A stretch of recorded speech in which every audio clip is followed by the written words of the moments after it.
Hey everybody, how you doing? Thanks for joining. Hi Leo.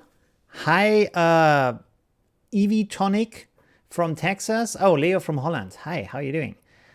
Gary from Arizona. Thanks for joining. Hi. How are you doing? Very nice. Oh, this might be a little bit too big here. Let's change that. There we go. Should be a little bit better. I have to. Should I? No, that's it. Okay, never mind. Maybe I should sit a little bit more like here? I don't know. Okay, that's good. Whew, all right.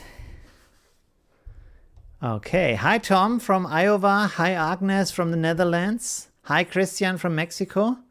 Thank you very much everybody for joining. Yeah.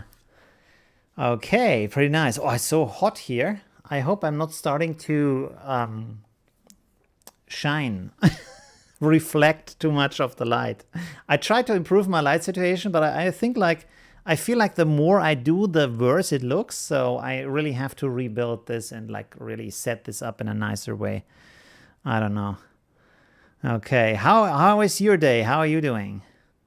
I hope everybody's okay. Oh. I totally wanted to, by the way, small cup today. Yeah, just a tiny cup today. Hi, Vincenzo, how are you doing? All right. A lot of people took part this week's challenge with the perspective. I thought maybe nobody's gonna join because it's a bit complicated, but you did all a really great job. Really amazing. Hi, Coert from the Netherlands. Thanks for joining. Hi, Roland from Sandy, Utah. Okay, hi. Very nice to see all of you. Pretty cool. Really awesome. Yeah. By the way, I wanted to launch this membership thing today, where you can get little smileys in the chat and stuff like that. But of course, I underestimated what you have to do, because you have to do 2 videos for that, to introduce it and then to thank the people to support the channel. And I didn't think that it would take that much time, and I failed at it. So I have to introduce it maybe next week, I guess. So no celebration today. Oh, I forgot. I wanted to do a picture because we now have 25,000 subscribers. Actually, it's 25,200 already.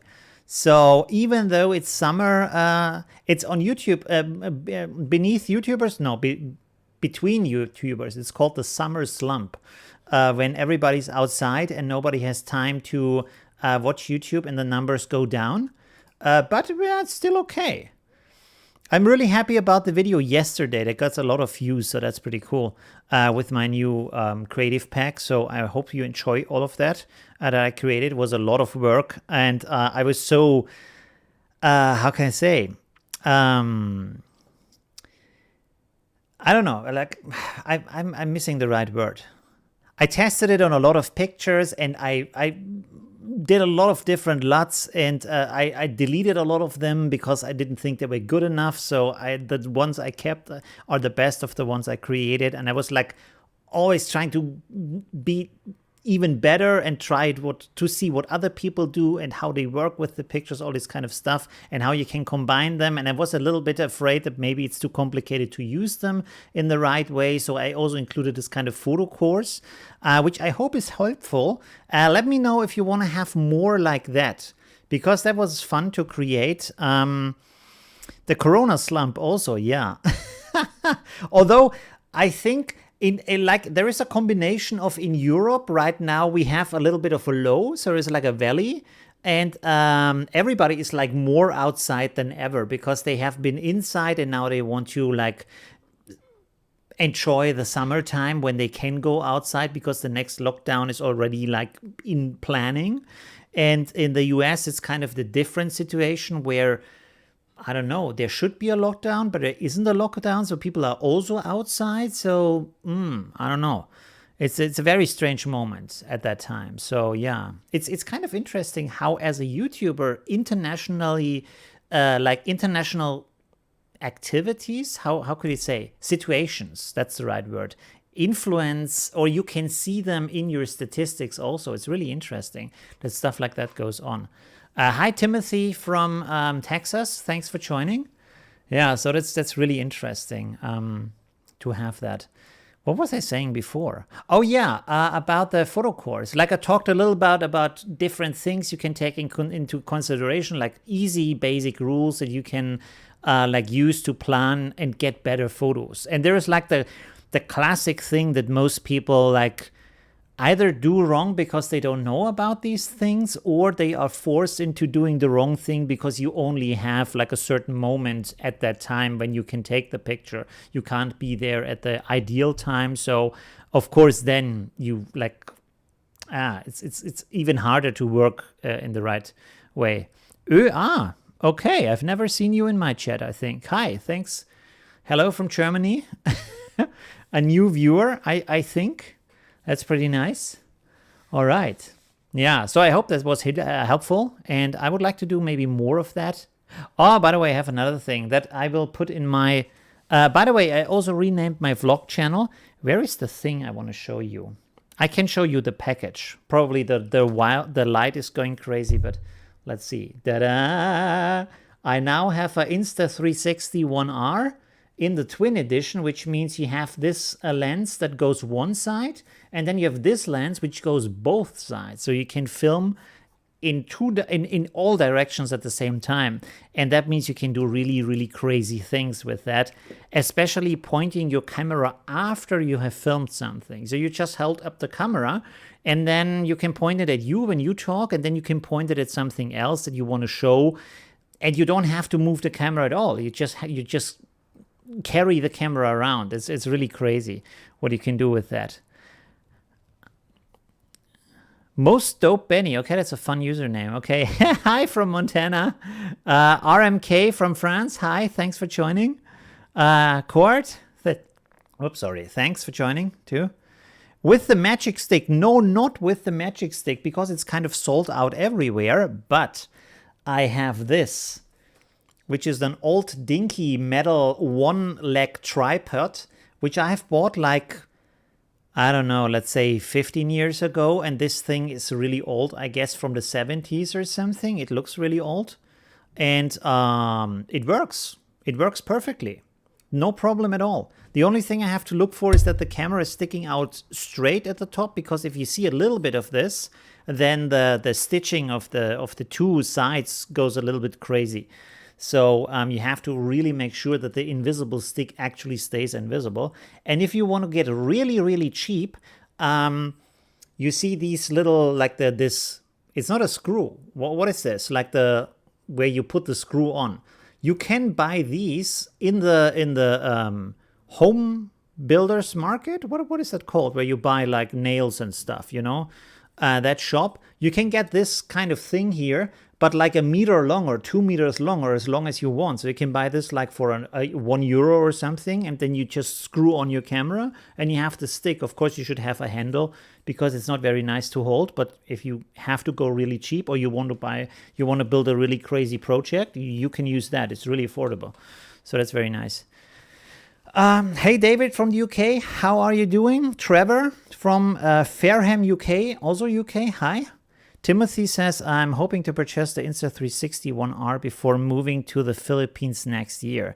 I'm so far really happy. I have to try out a bit more, and like you can do, there's so many crazy automatic features you can do on your smartphone inside of the app. It's really amazing. Oh, by the way, another thing that is really like, there are so many things you can do. Like usually, think about you film something, and then you want to rotate the picture like this, you know? You normally can't do that with a picture, because you only have this part. And if you rotate it like this, then this is black and this is black, and there's just like a little strip. But if you have 360, you can rotate it in any direction when you want to. It's really crazy. So there's so many more things that you would think of before you get like a 360 camera, you know what I mean? So that is very impressive. Thread. It's a thread? Oh, it's interesting. So this little thing here is called a thread, apparently, and you can get these like 1 meter long if you want to, and then just screw on your, your camera, which, by the way, I did because I have this microphone here, which is an old Zoom H2, and it doesn't fit with this thing here that I have. So I had to, what did I do actually? Oh yeah, I got a very tiny metal plate, and then two mothers. Are they called mothers in English too? The stuff that you put on the thread. And then I just cut a little bit of that, and yeah, that's it. It costs about €1.50 to have this kind of thing instead of ordering something online. So it's very, very useful, very easy. Hardware store, that's the right word. By the way, does this this makes a very bass sound here if I hit this. Can you hear that? I don't hear it, but you probably hear it. It's like whoom, whoom. It's very strange. Okay. TikTok water upside down thing. TikTok.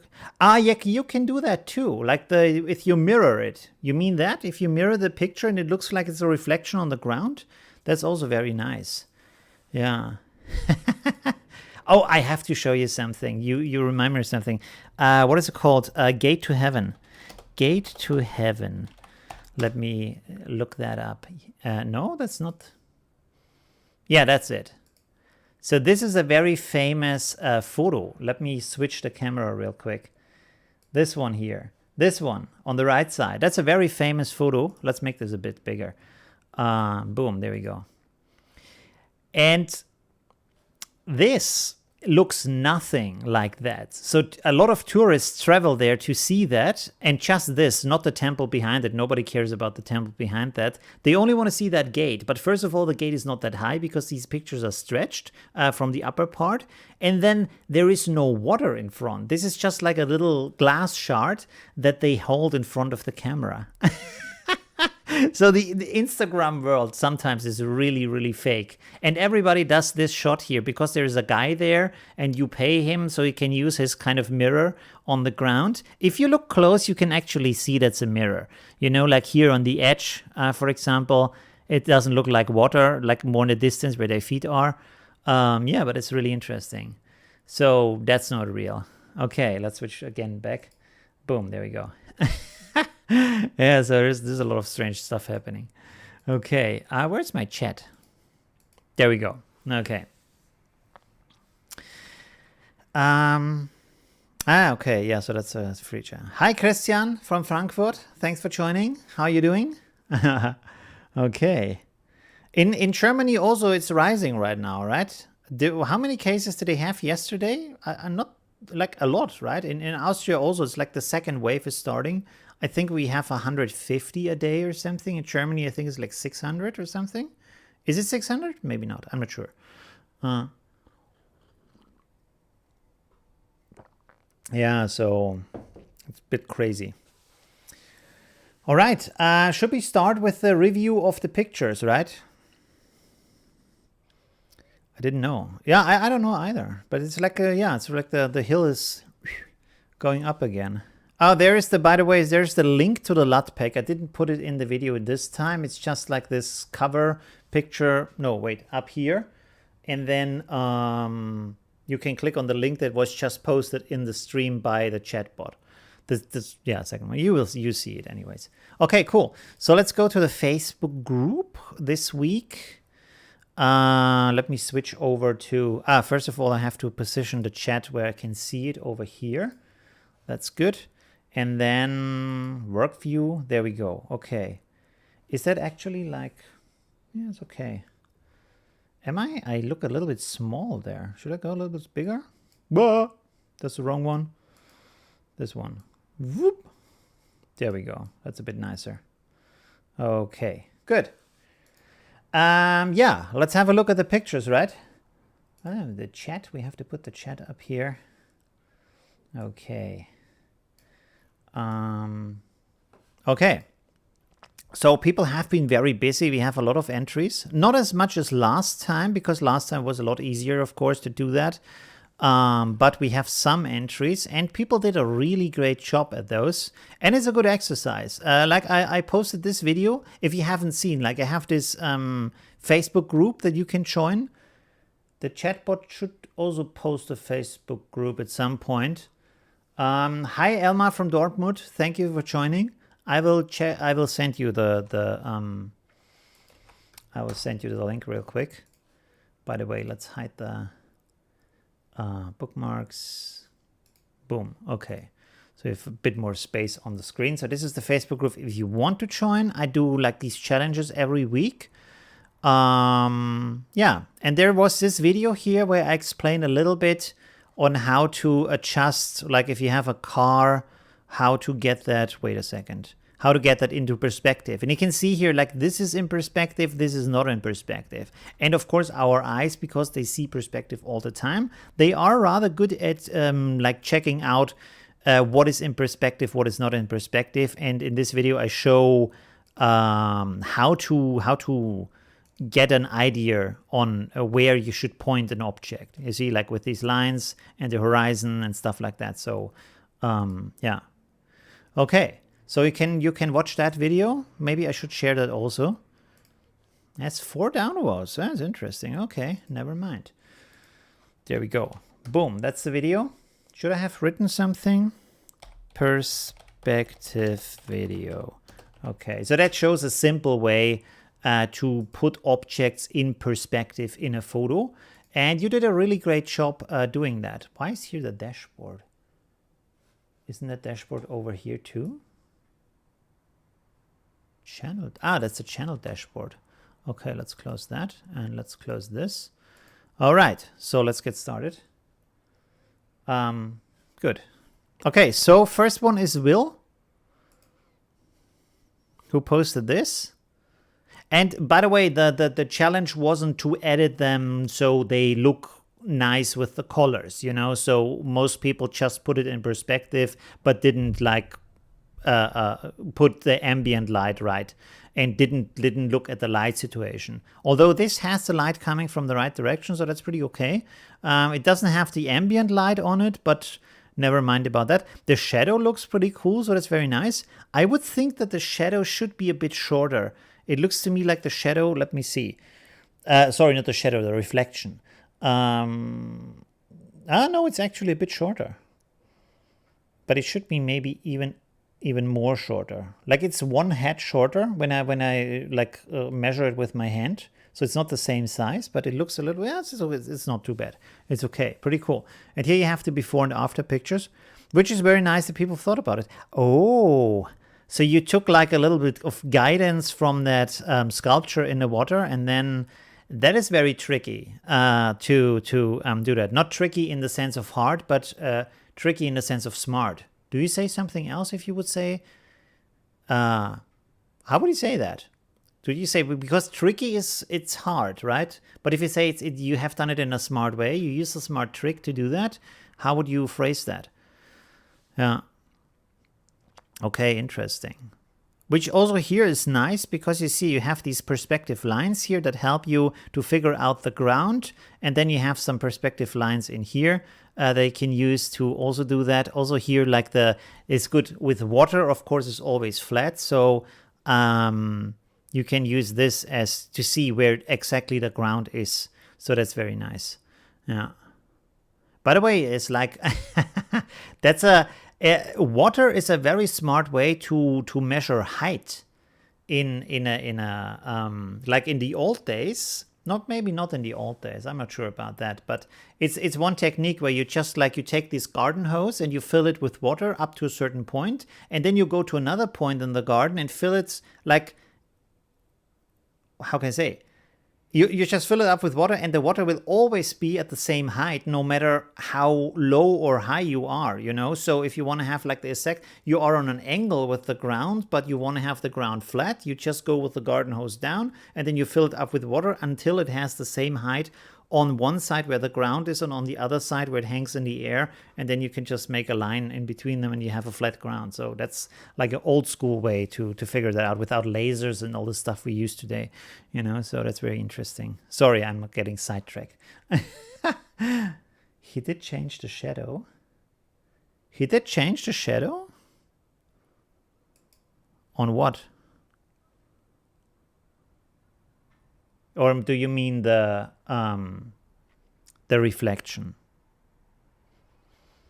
I mean, he flipped he flipped himself. I guess that's him. So this is, here's the light is coming from the right side, and here's coming from the left side. So he flipped the figure, and here it's then also coming from the same side, which is very nice. So very good job, very nice. Yeah, also that this is darker and stuff. So that is very, very good. Okay, thank you very much, Will. Let's go to the next one. Do we also have a before and after? Yeah, we do. That's pretty awesome. Oh, even with the lines here. That's pretty cool. Yeah, his face flipped. Yeah, that's right. Okay. Hi, Marco. Didn't I say hi to Nice? I don't know, from Serbia? I'm not sure. Okay, pretty cool. So let's have a look at this first. All right. So here we have the water situation.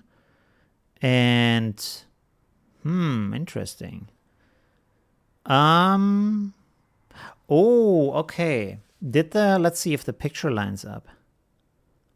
It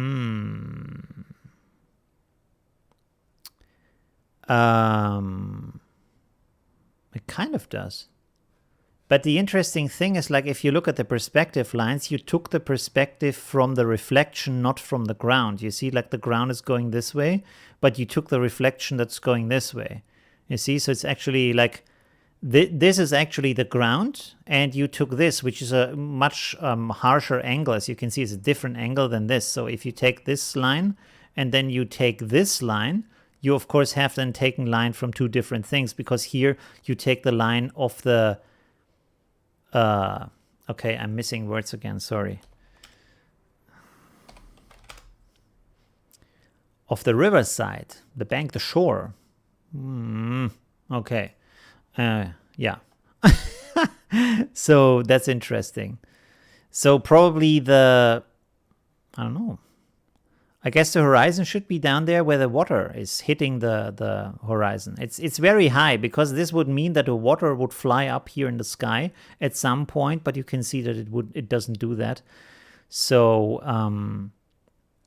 and when you look at the boat is kind of flying over the water, like a meter or so. You can see, like, the water is down here, but the boat is up here. And it makes it look like it's on the water, because the reflection of the boat and a little bit of the waves are also here. And it looks like they are going behind the, okay, again.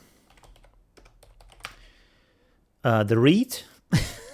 It's very helpful.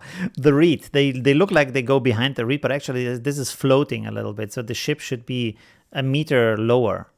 The rest is kind of okay, I think. I'm not sure if it works. It would work if you go meter high, lower, but maybe, yeah. So this is a easy mistake to make, to just take the wrong thing to make the perspective line. But I mean, it's a bit obvious maybe, because you can see that you are with the horizon line at the like upper half of the trees. So everything, like the water and the ground, should basically then at some point reach the same level as the middle of the tree, which can't really happen. So yeah, it's also like you can often check if the horizon makes sense to you, you know. Of course, it also depends how high you stand, of course, you know.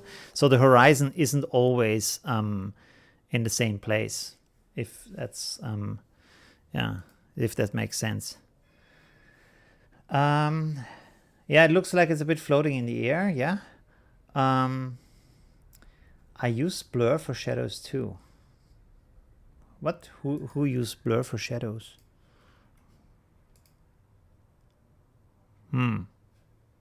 Interesting. Okay.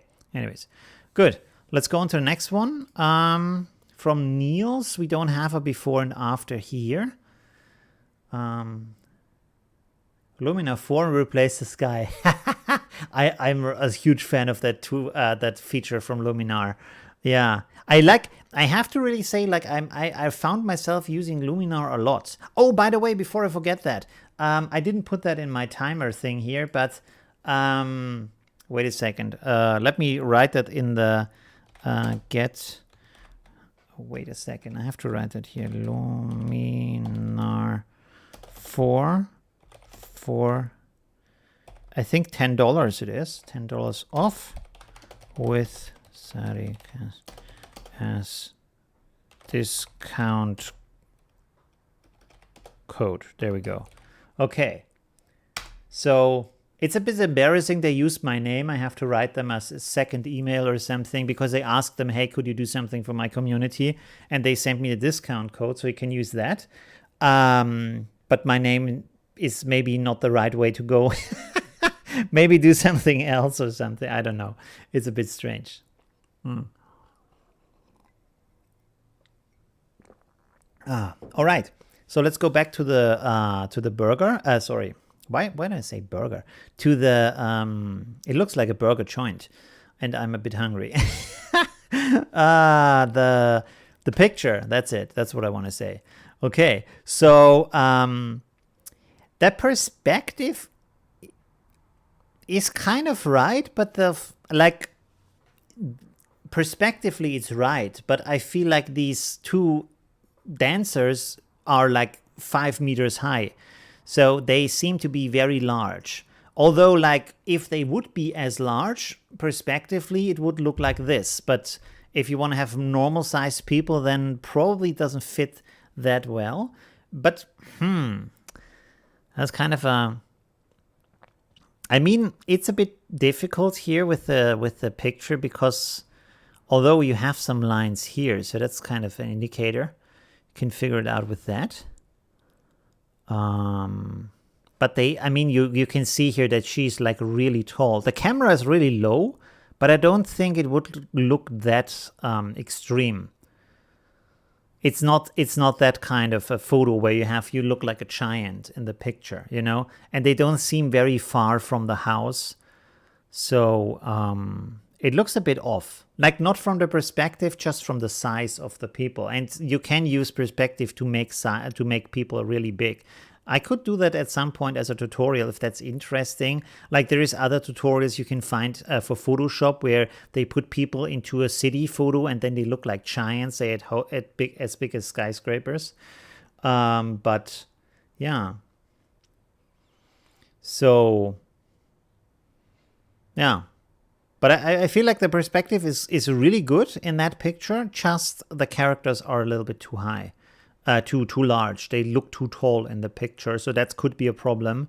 Yeah, but other than that, it's pretty cool. There's even a shadow in here, which is very nice. Of course, now that you have added the background with the new sky, the shadow doesn't fit anymore because it's coming from the wrong side, which is a big problem, by the way, with the Luminar pictures. I should write them my email that maybe, I mean, it's really cool. Of course, you want to have in photos the sun coming from the back, this kind of sunset situation, but in most photos, you don't have that kind of light situation because you photograph away from the sun. So that every sky they have in their kind of pre-made pack that comes with Luminar 4, the sun comes towards the photograph. That's not the best solution, maybe. They should have some more skies. But you can also use your own skies or collect some skies from the internet. So I would suggest really go to Unsplash and then just search for sky photo. Sky. And then you can find a lot of stuff that you can use.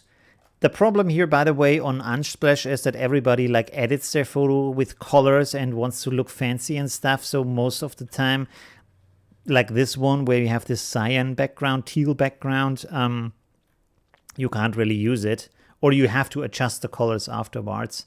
So that might be a problem. Okay, let's go back to the pictures. But otherwise, pretty cool. Very cool edit. I'm really happy how good this turned out for most people. Yeah. Don't judge my 3.5 meter girlfriend. Yeah. All right. Okay. I wish I had a body like this. That's amazing. Like, dancers have such a nice physique. That is really amazing. It's like very defined, but not too much, you know? I really like that if you have muscles and you can see them, but it's like, it still looks normal, you know? It doesn't like, it looks very defined, but not like you can bend metal or something, you know? You don't look like the Hulk. All right, let's go on to the next one. Agnes, did you post 2 pictures? No. Okay, there was another post with it. said before. By the way, last time I missed out on a photo, so this time tell me please if I miss out on a photo. Although this time every picture is different, so it's easier to see if I miss out on one. The original photo, so it's really nice that everybody thought about that. I didn't even think about that as a possibility. Let's open this up in a new window here. I mean, that's really hard. I mean, there is some lines. I'm curious you didn't use these lines. Oh no, you used that line for the shoe.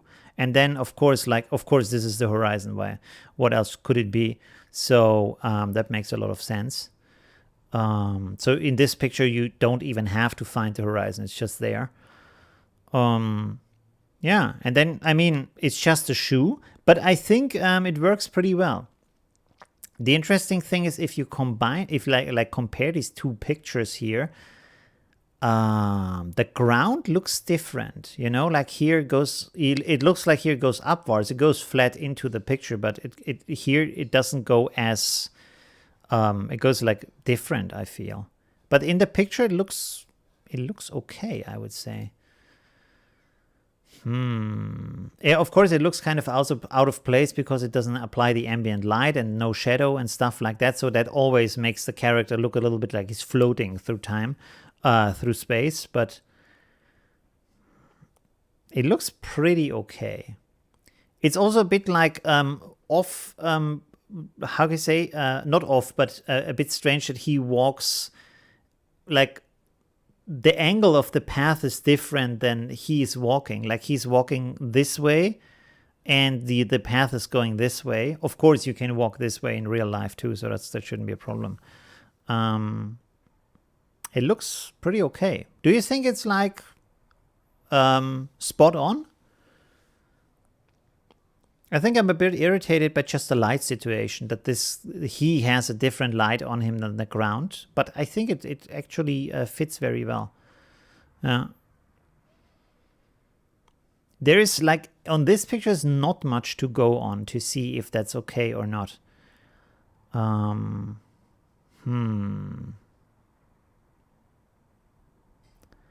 Is the ground?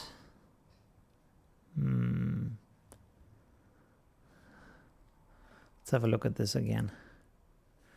So here, I mean, it's just like this tiny line here on his shoe that you can go by. And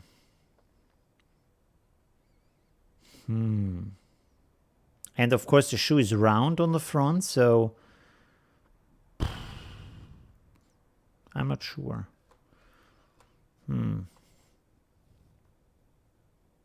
I think if you apply some ambient light and a little bit of shadow, it looks good enough.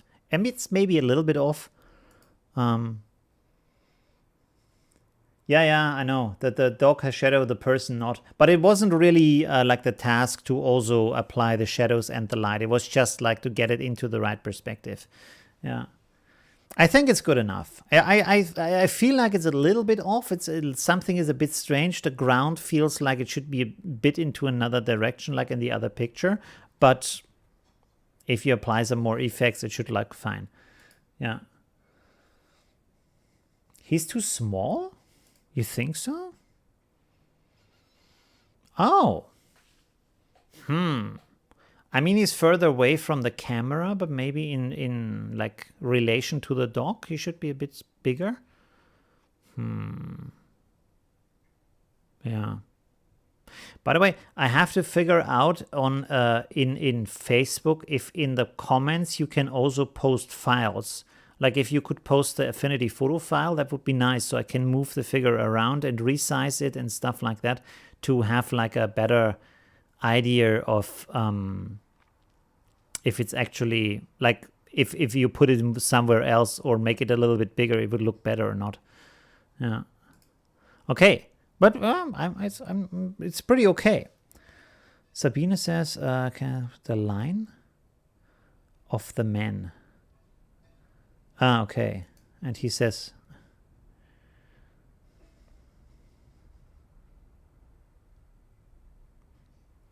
Yeah, like that's the problem with this picture. There's not really much lines you can go by. So that's a bit complicated.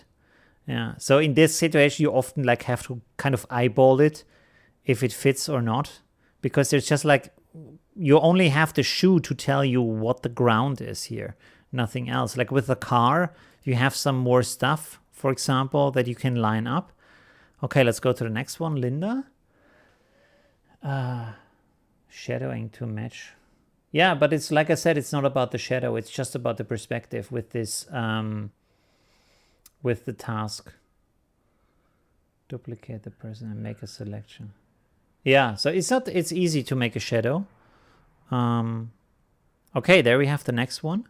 Do we have like a, no, this time there's no comment with the pictures, with the original pictures. He put in a lot of stuff here. It's kind of a picture puzzle to figure out which is actually in the original picture and which is not.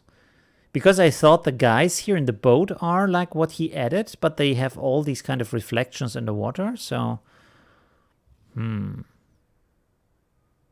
Or maybe this came from another picture where there is also water, because this guy also here has a reflection, and this guy does look like he belongs there.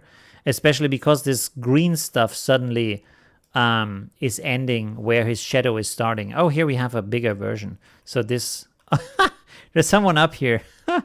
I love these hidden details. It's probably not put in by the editing, but you can see like here, suddenly the green stuff stops. So this is kind of a giveaway that this guy is not supposed to be there. And then probably it's the same here. Very nice cutout. I mean, it would be a bit strange if he only put that guy. I don't think so. It's very nice. Very good work. This kit here in the background looks pretty huge with the boat, like depending on the rest of the picture. But well, it's pretty good. Very nice. He looks the best. The others look a little bit strange, but... and the kit here is very, like, this looks kind of far away. So this is kind of big for that kind of distance, but yeah, pretty cool. Very nice. Nicely done. All right. Okay. So very good job. Also with the reflections, although the reflections are certainly from the original picture. So, yeah. It's also nice when you combine these things, if you have them and they combine well with two pictures. Of course, these kind of elements can help too, to make it more convincing to have these reflections from the other picture. If the water and the water situation like fits to the other picture and you don't have to reconstruct it. All right. Okay, so thank you, Linda, for posting the picture. By the way, I didn't say the name of the others, did I? Agnes, thank you very much for that picture. Niels for this picture here. And Sabine for that picture with the flying boat. The flying Scotsman. No, what's the name? Dutchman, the flying Dutchman. Not the flying Scotsman. Okay, so next one is Peter with the boat in the road. Okay. I mean... The scale, of course, doesn't fit. It's a very strange decision to put that there. The boat looks kind of bent, like it's like twisted a little bit. It's kind of strange. Let's look at the pictures he provided. So this is a photo that's kind of a little bit on an angle. As you can see, like the horizon goes like this down here. So it's not a straight horizon on this picture. We have some very nice lines here that go back to the horizon line to figure out where the horizon is. So somewhere down here, this location here. And this is the boat, which gives us not that much detail because it's kind of a bendy boat. Are boats that bendy? Or is it just like because, I think it's because it's wider on the front and then it gets smaller and then it gets wider again. So it looks like the line is going like this. But I'm sure if you look at it from the side, the line is actually straight. But I might be wrong. There's not too much to go on here to see. I mean, there is this line here. that you can use, but that's basically it. Huh.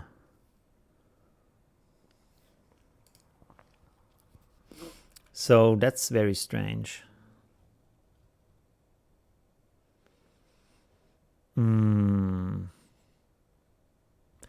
I'm not sure this works. Like if you look, like the ground is going like this, and the boat, it's like, first of all, it looks like it's sliding forwards with the back, and then it's like a little bit sinking into the ground, you know? Like if this is a straight flat surface here, and this point is here, the other point should be back here in the middle as a straight line, you see? And this is like way to the side here. Like imagine like a car that's parked sideways. And I don't think, like if you look at the original picture, the boat isn't that much sideways. Like here it looks not that much sideways. It's a little bit sideways, but not that hard. It's not like a 45-degree thing. It's more like, I don't know, 80 degrees or something. You can see a little bit from the side, but not too much. And here, if you compare these lines that go like this outside on this very short distance, it goes like this. It's like a if you would see the car from the side, you know. So that doesn't really fit that well. This side should probably be here or something like that. So you have kind of a straight line here, even if the boat goes wider in the back, you know. And this is also strange here. Why is this going down so far? I mean, here it looks like it makes more sense. But this is why I wouldn't use a shape like that, especially as a beginner. It's like you have no idea of the actual shape of the ship. It's so hard to imagine that in your mind, where the curves are going and where the shapes are bending, and if there is like a perspective for shortening or not happening at that moment. So you don't really have a good grasp on where is this moving, because a lot of things, they look like optical illusions very quickly, where you think like, okay, the boat is just very wide here. But this part could be way behind, could be way further back than it actually looks here. Like if you look at these holes here, 1, 2, 3, and then 1, 2, and 1, 2, and then you have 1, 2, 3 here, and there's another one next here. But I'm sure they have like a symmetry on both sides. So this is way longer, apparently. I don't know what's going on. You would have to have like several pictures from different perspectives to actually figure out what the shape here is. It looks very strange.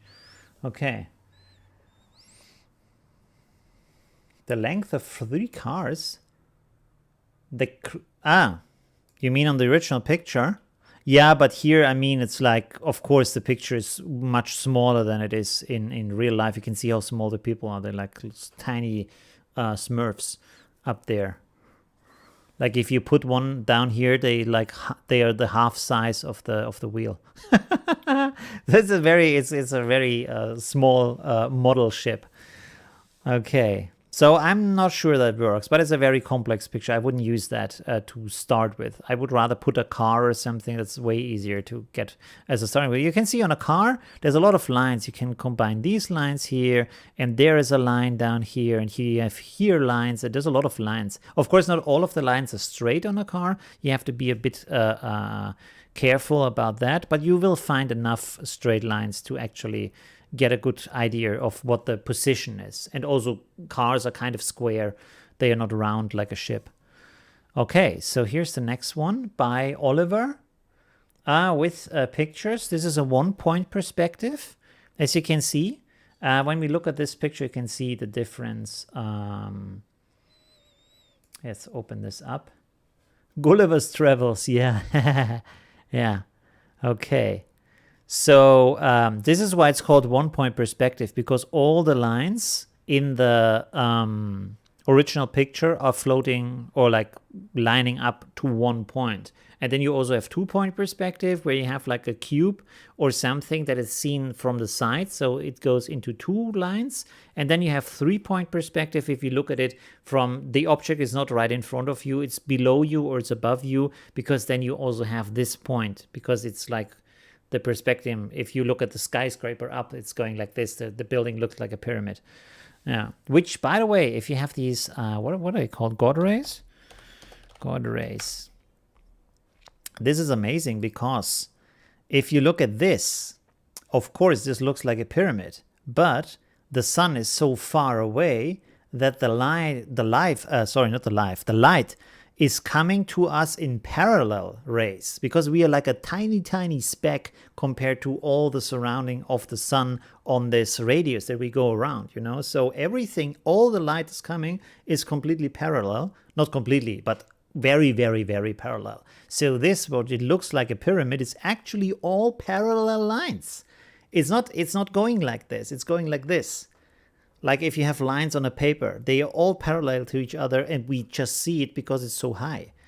That is very impressive. This is just perspective, nothing else. The lines are straight, not going like this.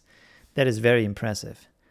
And even like to think about that, it's like really mind-blowing. It's so hard to you warp your mind around that, right?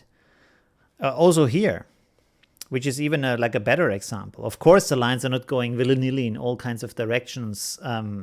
The sun would have to be extremely close to have this kind of effect, like a bulb in your room. So all of these are actually like kind of parallel, going in this case towards you, and you only see them because they reach into the infinity towards the sun, and so they look like they go like this. And of course, if you compare it to this, it's more obvious that this stuff here, like the road, this is not a pyramid. This is not shaped like that, like so. It's shaped like this, and we only see it like that. So that's very impressive. Yeah. So yeah. Okay. Let's look at the pictures again. That looks very, very good. Yeah. The size also seems good. Is it maybe a bit too small? I'm not sure. No, it's actually, it looks, I would say, I'm not actually sure how big a motorcycle is. I'm not a motorcycle rider. I see them sometimes parked, but it looks good. Looks very nice. Let's look at the picture again with the lines here. Yeah. It is like really interesting. You see here like how extreme these lines can go. By the way, you can see that we see the motorcycle a little bit from the side. So that means it's actually already, is it a 2 or 3-point perspective at that point? Actually, it would be a 3-point perspective because we see it a little bit from the side and also a little bit from the top. The motorcycle, you know, so yeah, but it's good enough like that. Is it like, okay. So it's really interesting how harsh these lines can be. Is this line? Yeah, it's also going up here. So that's pretty cool. Yeah, it fits very well. It looks very good. Very nice. Where's the light coming from actually in this picture?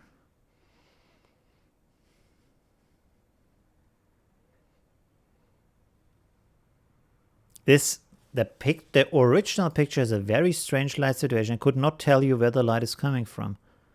Is it coming very much from the left or something? Because you see you have sunlight here, but it goes below the bridge for some reason. And then you have shadow here, but there's nothing above. How does that work exactly? I'm not sure.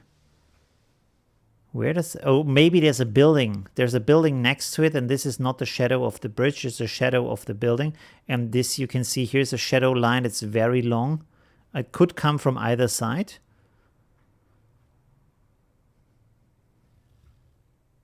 No. It's coming from this. The sun is over here on the left side, because you have here the sunlight and the shadow from this side. And you can see how the sun is extremely low.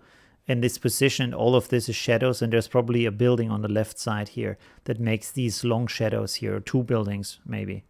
And there you have the railing that makes the shadows over here. So the sun is a little bit over the railing maybe because the shadow hits this lower than it is, but these are the same height, so that's pretty interesting. Okay, so we found the we found the sun position. Which in this case would mean that there wouldn't be a shadow like that, but never mind that. Yeah. Look at the columns on the right. Sun coming from the left. Yep. Okay, so you spotted that too. That's pretty good. Very nice. Oh yeah, also here, there's some sunlight there. You're right. And they're here and here and here. I didn't see that. Okay, pretty cool. Yeah. Yeah, so it's very nice what you can see when you look at the pictures for some time. The things you can figure out about them. All right, very nice, very cool. Okay, let's go to the next one. So thank you, Oliver. Let's go to one by Marco. Do we have some original? Oh, he put the camel in. That looks actually really good. Interesting. Okay. Huh. Let's have a look here. We don't have the original picture of the camel. Also nice editing on the sunlight here. Where even a shadow. Oh, nice. Okay, interesting. Is the... Yeah, okay, the sky is a little bit too extreme. Another case for Luminar 4, by the way. Because it just replaces it. You don't have to do the selections. Because you can see here the selection is a little bit rough. A little bit sharp, maybe, for that background. But, yeah, still very nice. Okay, pretty cool.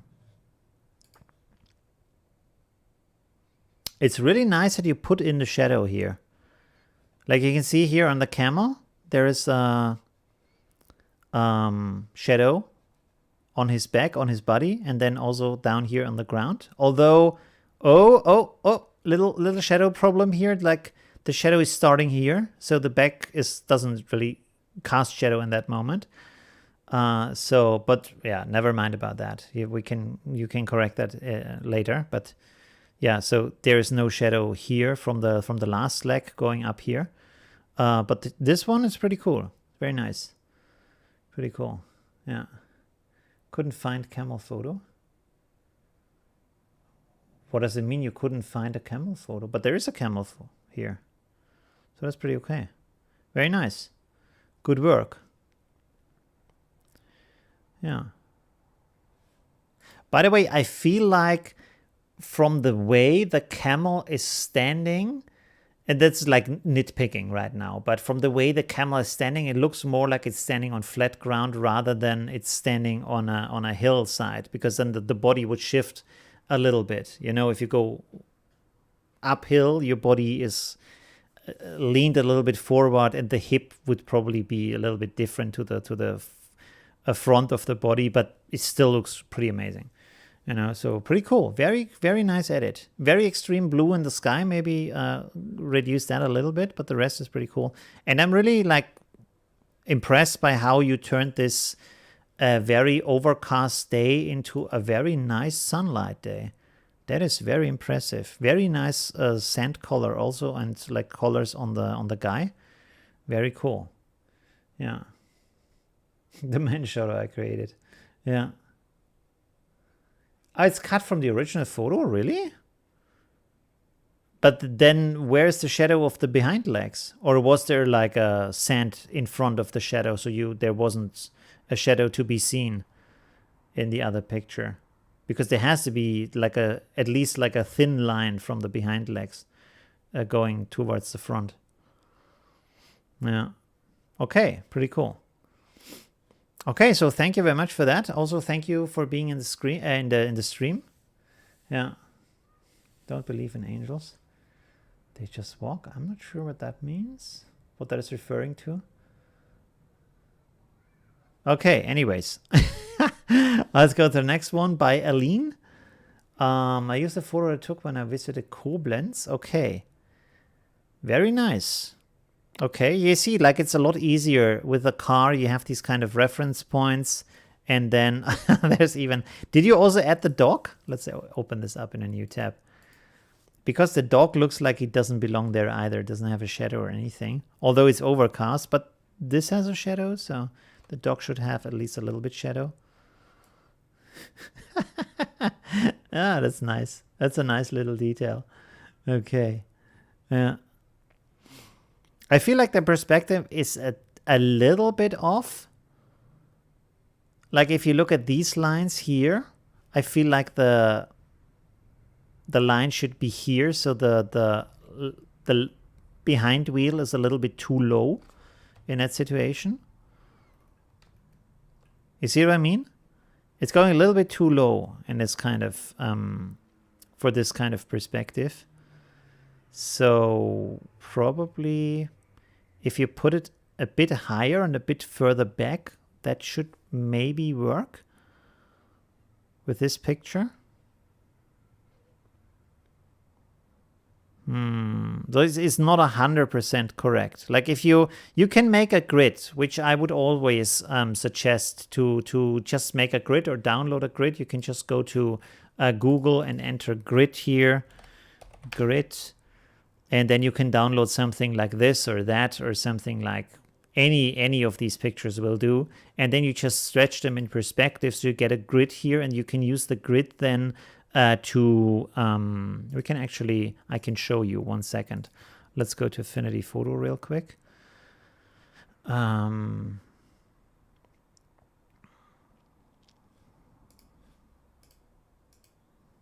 then we can also test this.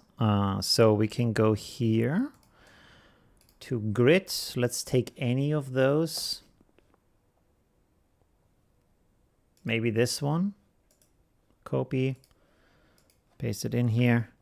Okay, and so basically now we can go here to our perspective tool, and I can simply like put this in a way where it hopefully fits.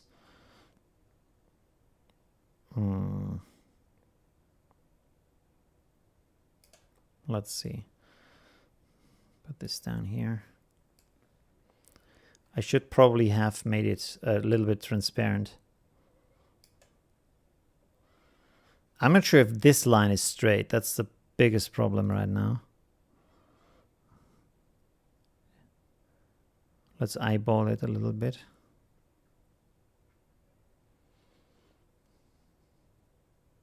Is that okay? Like so. Let's have a look back here. Where does this go?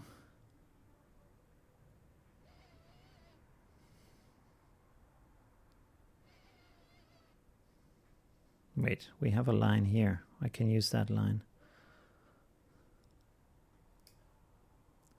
But this now is like too long. Is the road getting wider back there? Or is it like, is there a hill? Let's click apply here and see how it looks. Let's click on multiply.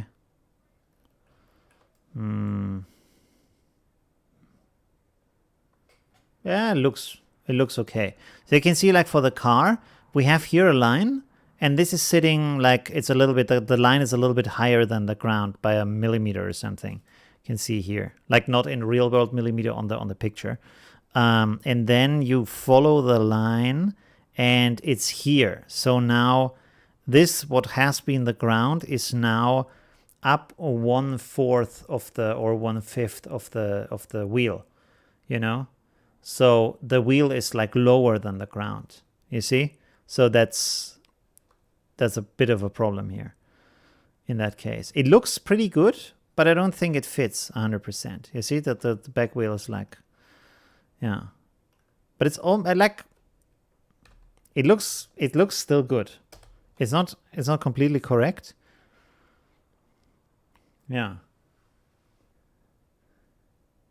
Look at the fence of the building. The road goes up. The fence. Oh. Yeah, but still, if the road goes up, the car still has to be on the same angle as the road, you know? So, of course, this, by the way, is a different kind of task where you don't have a flat ground. So you basically want to figure out the horizon of the surface of the object. Does it make sense? Like if you have a cube, and the cube is at an angle, every perspective point has its own horizon, basically. You know, if it's like, wait a second. Let's hide this real quick here. Make it like that. There we go. Okay. Let's make a thing here. And now I have to draw with the mouse, which will look really ridiculous, but oh, this is not my brush. This is the brush here. Go 100%, make this a little bit smaller, and then hardness 100%. Let's go with black. This is still too big. Let's go like that. Okay. So, okay, let's say you have a point here, and then you make these lines like so.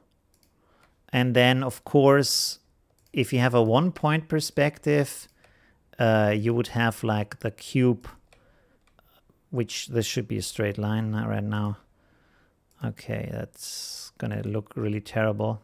Oh my God, that is super terrible. Okay, let's not do that. 1 second. So what do I want to say actually? Oh my God, I cannot draw with a mouse. How can I do this? Let's have just a picture of a cube. That's easier right now. Cube. Okay.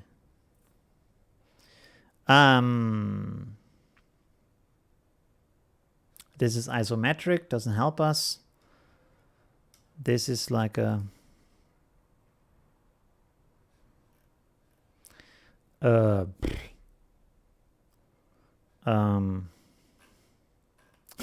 this is, I don't know how to explain this right now. Do you? I think you understand what I mean, but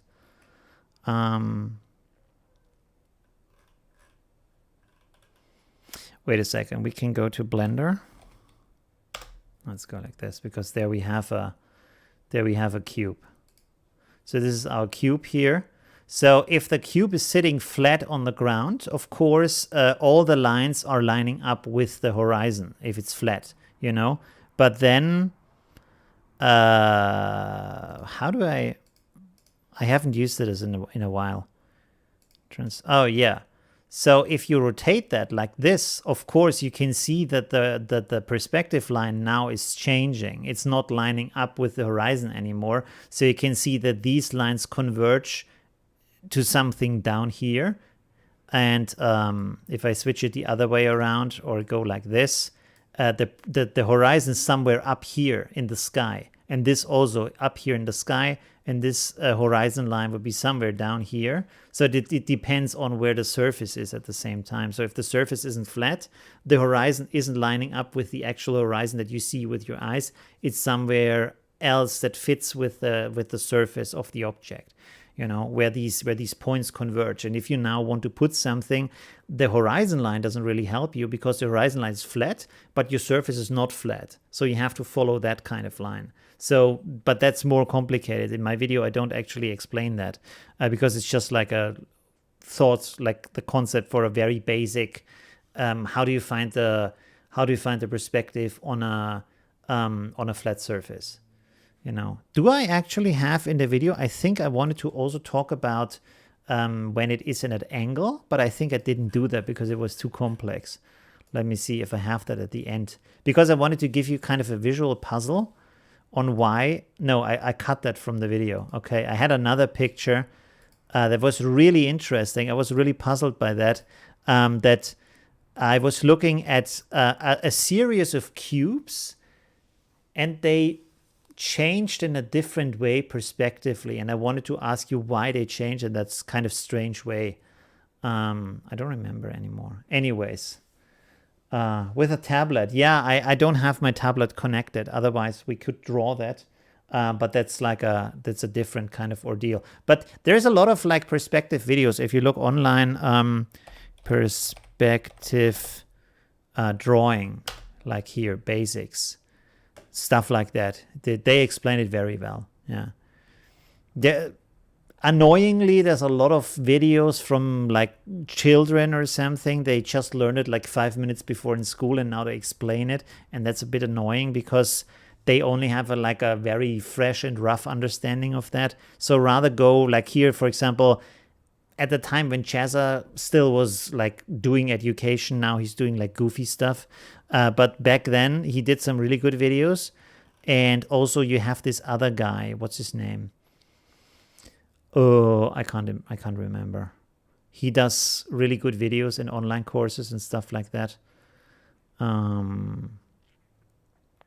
Proco is also very good, but he's more about like drawing bodies, as you can see here, round shapes.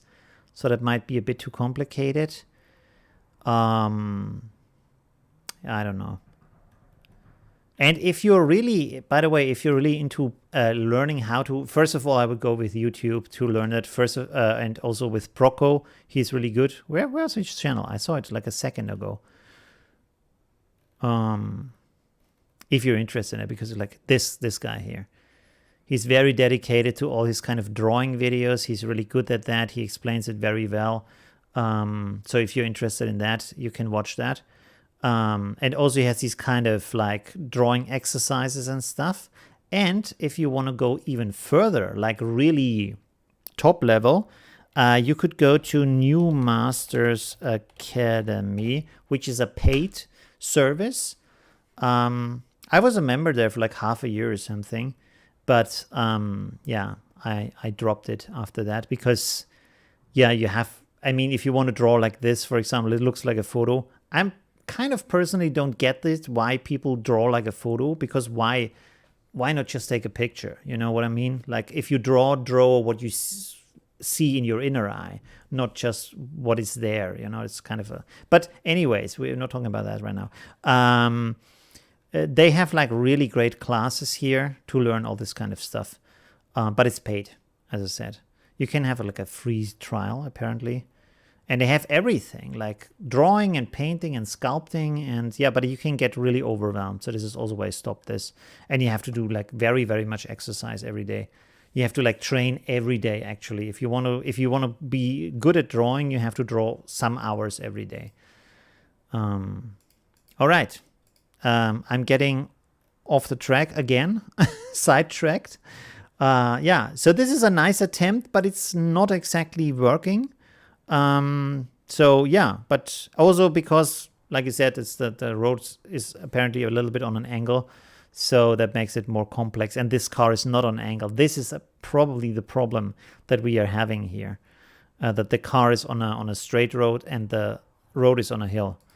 All right, let's go for the next picture. Marcy.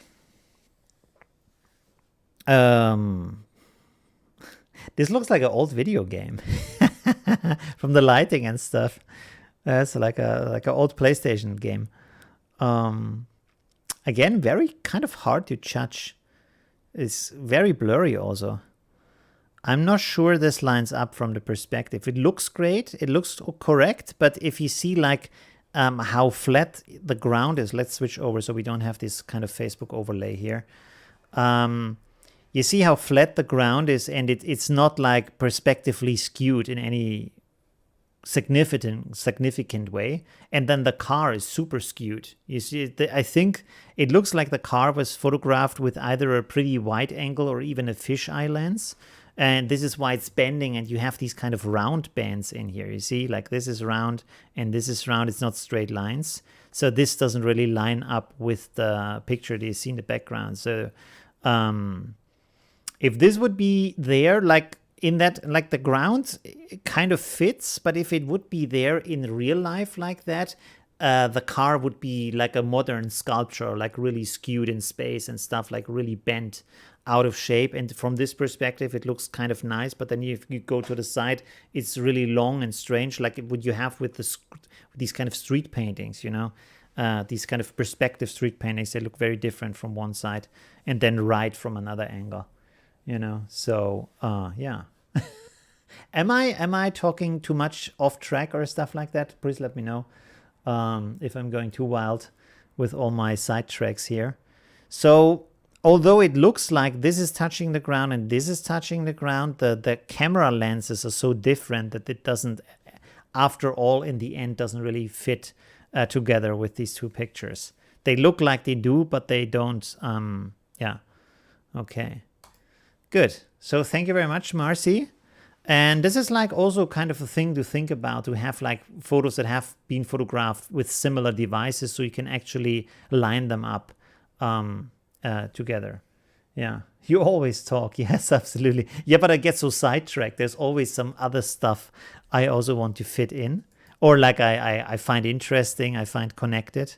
Oh, there's the original picture. Huh? So you cropped in that like really hardcore. Why did you crop so far into the picture if you have so many lines here to go by?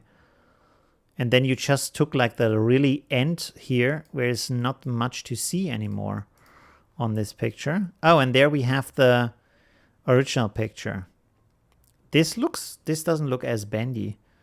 Did you do something to it maybe? Wait a second, let's open this up and let's open this up.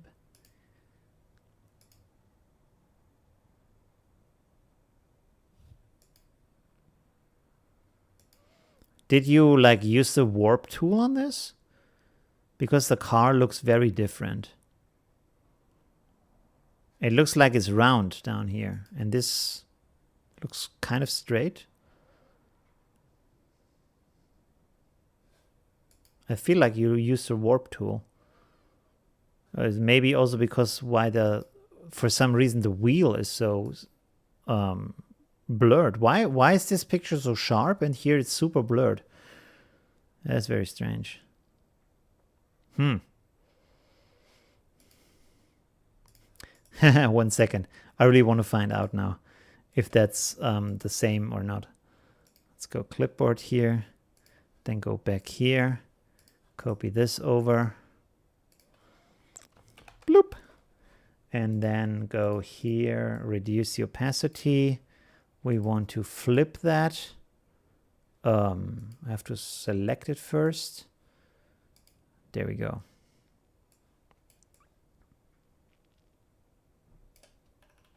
Ah. No, wait a second.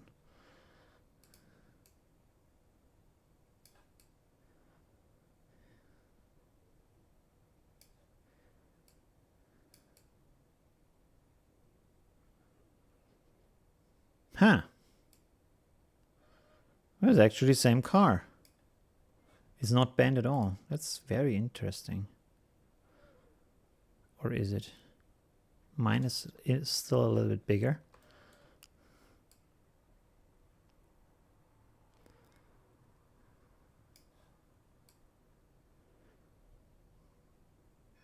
Huh, that's interesting. Oh, and you added a little bit of wheel down there.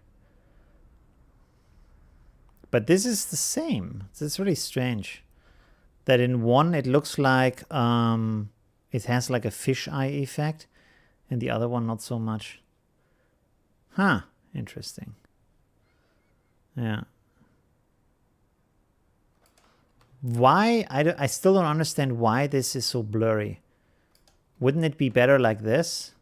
Because the rest of the picture is sharp, and then this is like, or did you try to make it like it's driving?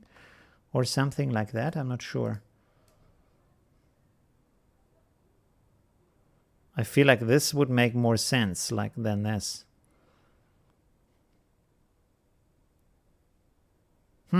Interesting. In this case, it even looks like it fits better from the perspective.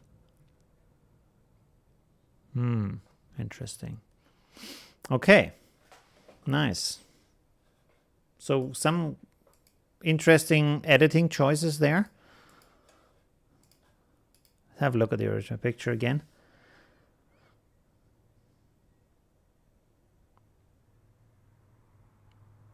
I still feel like it doesn't fit 100%. Like, where's the original picture of the street? It's maybe the size.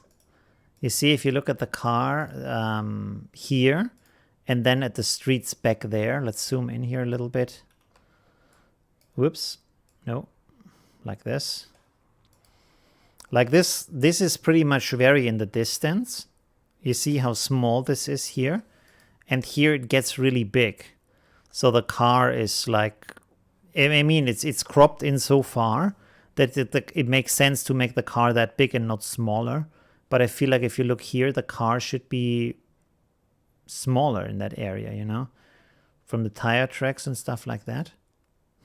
Interesting. Yeah. Strange picture. Okay, thank you very much for that. I hope some of the stuff I said made sense. This one is the strangest one by Christian, because it's like they are like flat from below. So this guy is like completely crashing into the water, and these guys too.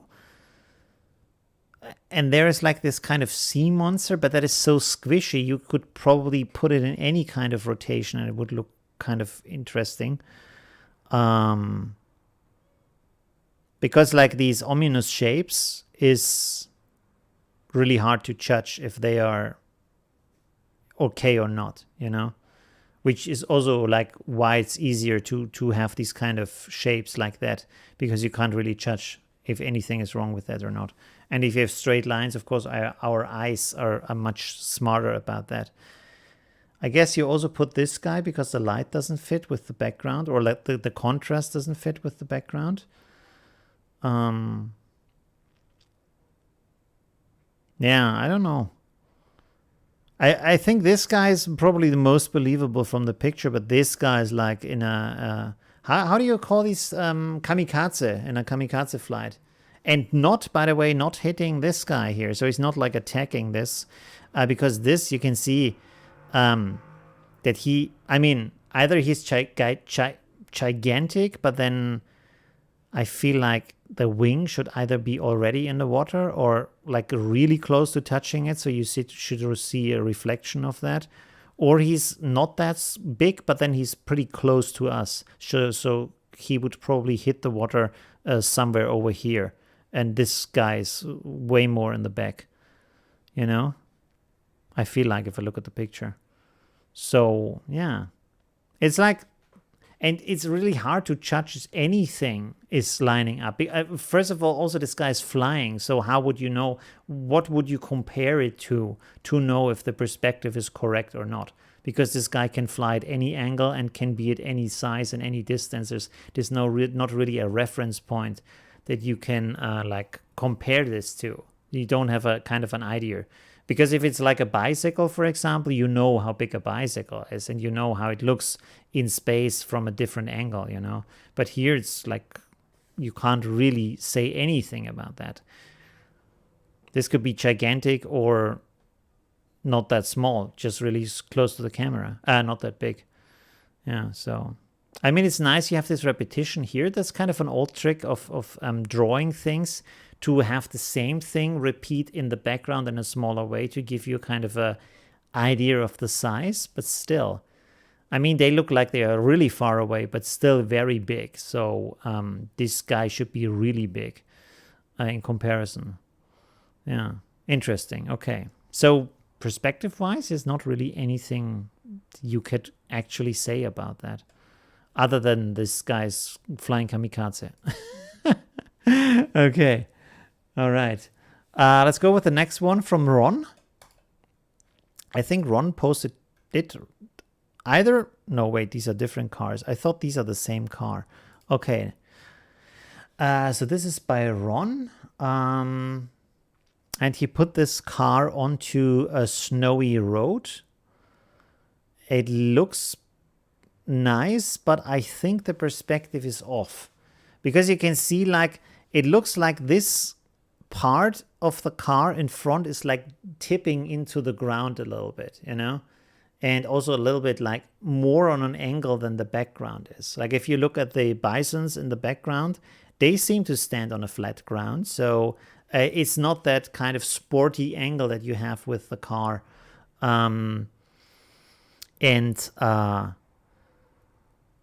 Like it looks like this was photographed from a normal person height, not from way up.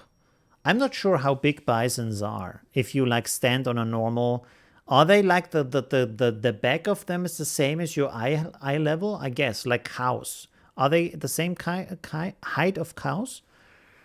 What is that? Oh, wait, let's see.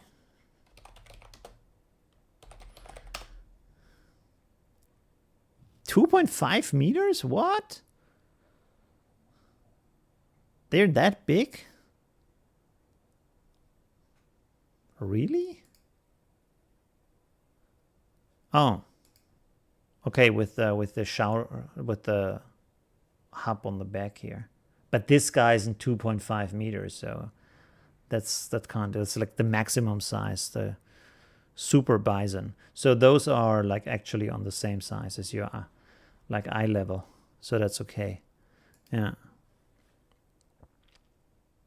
So the car feels like different angle. You know what I mean? It has this kind of sporty, a little bit side angle, and this is why it looks like it's sinking into the ground on the front a little bit. Yeah. And you can also see from the street isn't it with the car on the street. It looks like also the street is a little bit on the angle, but then if you look at the bisons and the shadows and stuff like that, you can see it's pretty flat actually. It's not that kind of harsh rotation that you see with the photo of the car. Yeah. So at first sight it looks like it fits, but then it doesn't really fit that well. Yeah. But it's a nice attempt. So it's still like with the shadow and stuff, it looks pretty good. Yeah.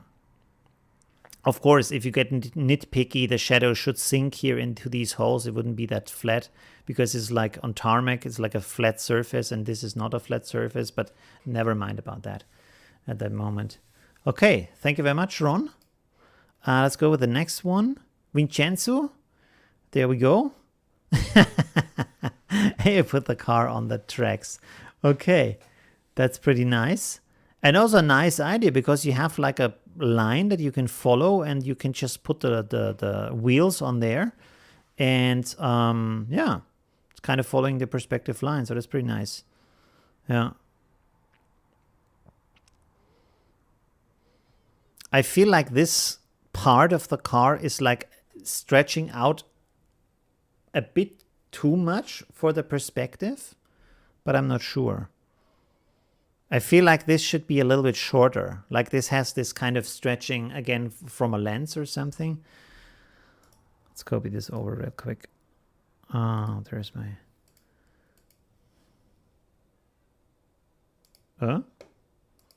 What did I copy?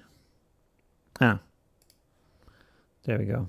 Oh, I can close this, by the way. Is anybody still listening because nobody's using the chat right now? Am I still online? Hello? Let me see. Yeah, it looks like I'm still online. Okay. All right. Oh, it's so hot in here, by the way. I should open a window. It's so late already. I don't think many people are still on the road. Let's go like this. Yes, you are. Hi. Okay, pretty nice. So let's just have a look at this here. Oh, I have to pixelate that first. Rasterize, there we go. Go in here. I just want to push this in a little bit.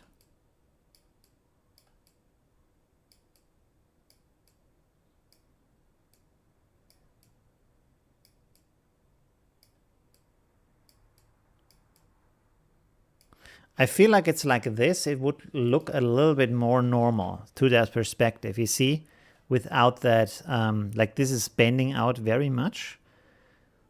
So this about here would feel, I feel like that would make more sense. It's stretching out a bit too hard, and this like so, that feels, about this part, feels a bit more normal to me. Yeah. But it's a nice idea to use the tracks as a perspective line. That is pretty cool. That's a pretty good idea. Yeah.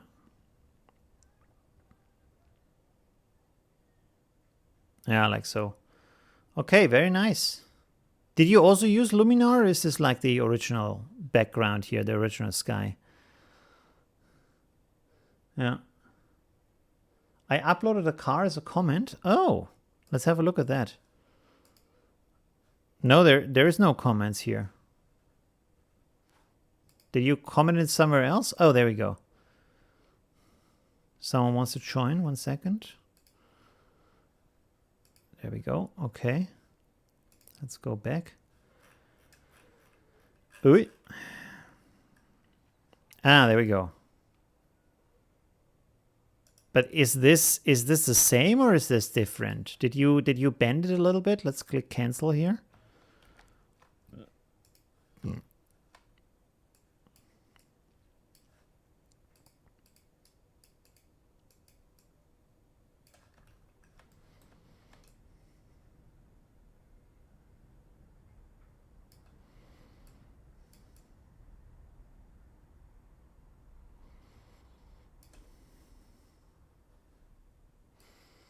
I bend it. Ah, okay. So you changed it a little bit. Yeah, I see. Okay, interesting. Yeah. This is going over a little bit. Like with the perspective tool or something to make it more... I see. Oh, okay. Wow, you stretched it out quite a bit. Yeah. Have a look at this. Let's rasterize this real quick. And then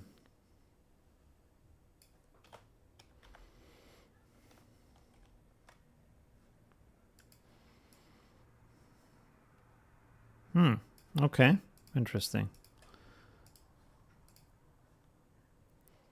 Did you also change the picture or what? No.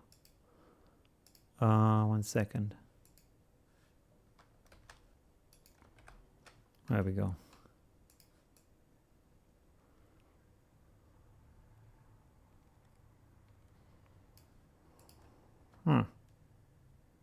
Ah, okay, I see why you stretched this a little bit. Okay.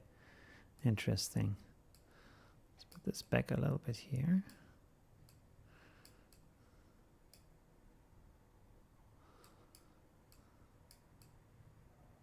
Okay, so this doesn't fit anymore.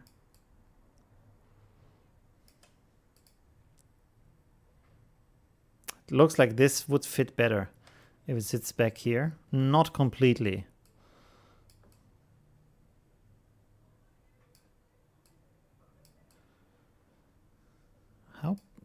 How wide would the car tires be?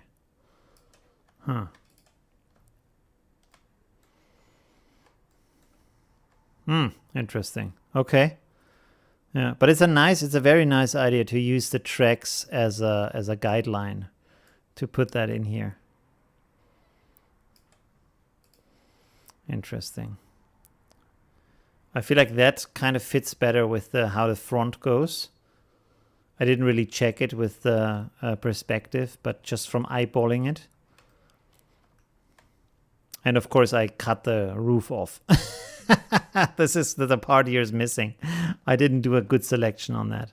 Okay, very nice. Thank you very much for that. All right. Good. So very cool exercise. Thank you very much for all the entries. That was pretty interesting. It's not that easy. Like you're right. It's kind of a hard exercise to do. Yeah, there's a lot more to look out for than in my basic introduction video, which is more like flat ground, car, easy road. You combine it easily. So there's the other elements, but there have been some really nice entries that fit very well with the perspective. So that's pretty cool. And of course, some where you see like you can do it right, but then you get a certain effect where the perspective is right, but the scale isn't right. So you get a really interesting look with that. So you can do some really cool stuff with that. Yeah. All right. Even with all clicking. Yeah, it's not that easy. I guess you get a better idea of it when you look at some of these perspective drawing videos and do some perspective drawing on your own, this kind of stuff, and understand how the lines flow, why they go in a certain way. Then you get a better understanding for that. to yeah, to understand that better. Yeah, it's not that easy. Sorry, it's not that hard, but at the same time, it's not super easy. You have to have some experience over time to get it right. And of course, the more exercise you do, the better you can also eyeball it. At a certain point, you can, like these lines, that's beginner stuff that you do when you learn perspective. And then, of course, if you do it every day, at a certain point, you just know where the lines go. You can draw it from hand. You don't have to like get all these lines, these helping lines in there to get you the right perspective. But that takes a lot of exercise. Yeah. So this is a good kind of exercise to get better at understanding how these things would fit together. Okay. Very nice. The fine hair from 2 days ago. I still having a hard time, even with all clicking. Oh, the hair. I see. Okay. Yeah. Yeah, that's like Affinity Photo isn't good at this. But selecting hair on a difficult background is always difficult, you know? So that's like a really hard task to get done at all. And it just takes a lot of time because it's just difficult to make a right selection there. So you can circumvent it a little bit by either putting the stuff. Where's the picture? Putting the stuff that you have selected on a background where you don't see that problem that much. I don't know where it is right now. Like for example, if you look at my video that I did here, the selection is not good with the hair, but you don't really see it. So you see, for example, that hair here is missing, but doesn't matter because you don't see it. The person who is looking at the picture doesn't see it. And then also the background is blurred and it's kind of, so if the background like also takes away some of the visibility of the problems, like the selection here, for example, on this area is very bad. But then it blends with the background, so then it looks pretty nice again. So you don't have to have a super amazing selection to still have the effect look pretty good in the afterwards, you know. Any tutorials today? Well, I wanted to look into the LUTs, how to use it, what kind of stuff we can do with that, to play around a little bit with that. So we can goof around a little bit with LUTs and see what we can do. I wanted to do this kind of photo from the church that I took. If I find that, I didn't prepare that. Photos. I have to change this here. I could change it right now. Nikon, there we go. Boom, now it's correct. Okay, do I have a JPEG in here? I have all these NEF files, but I actually just want to play around with LUTs, so we can take this one maybe? Meh, maybe not. I took some pictures at the Karlskirche in Vienna. Where's the picture I used for my video also? This one. Yeah, this one has an interesting light. Okay. New smaller mug, yes, today. The other is just like in the sink, so I use this small one. Which, by the way, also it holds like almost the same amount of coffee. Not as much water in there. And a little bit less milk, but yeah. Okay. We can also go with other pictures. We don't have to take this picture. We can also go, let's go to Unsplash. Can search for some other photos.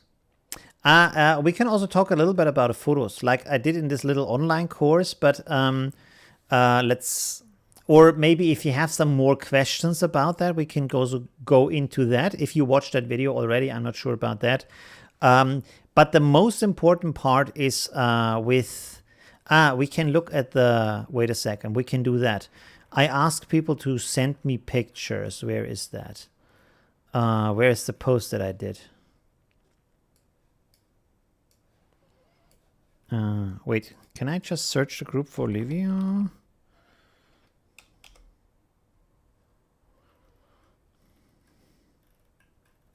No. What is an easy way to find a post here?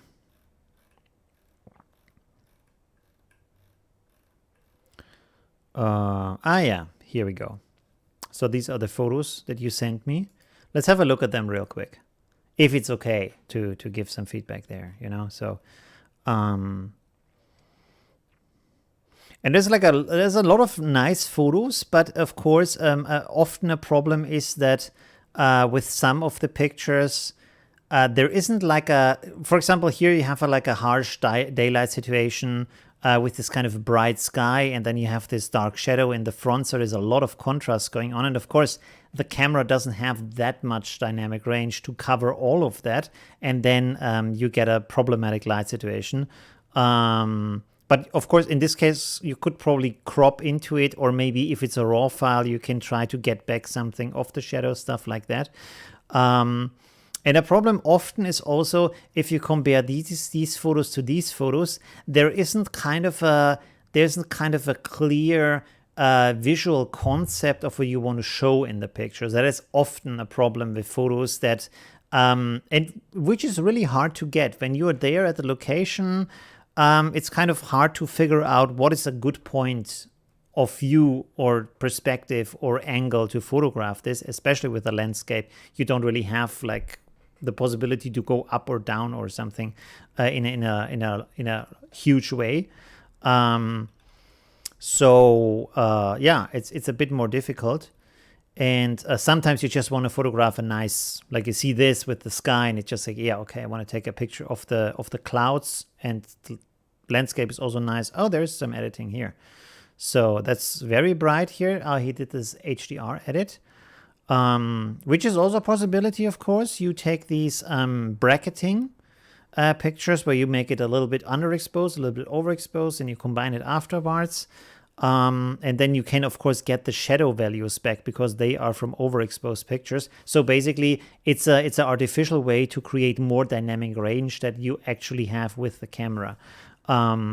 But you should go at the same time a little bit soft on that, not too much. I think like here, it depends on the taste. There's little different styles of how to edit HDR, but I feel like this is like supernatural. It's more than yeah, you would see with your eye probably. So it's a bit extreme maybe, but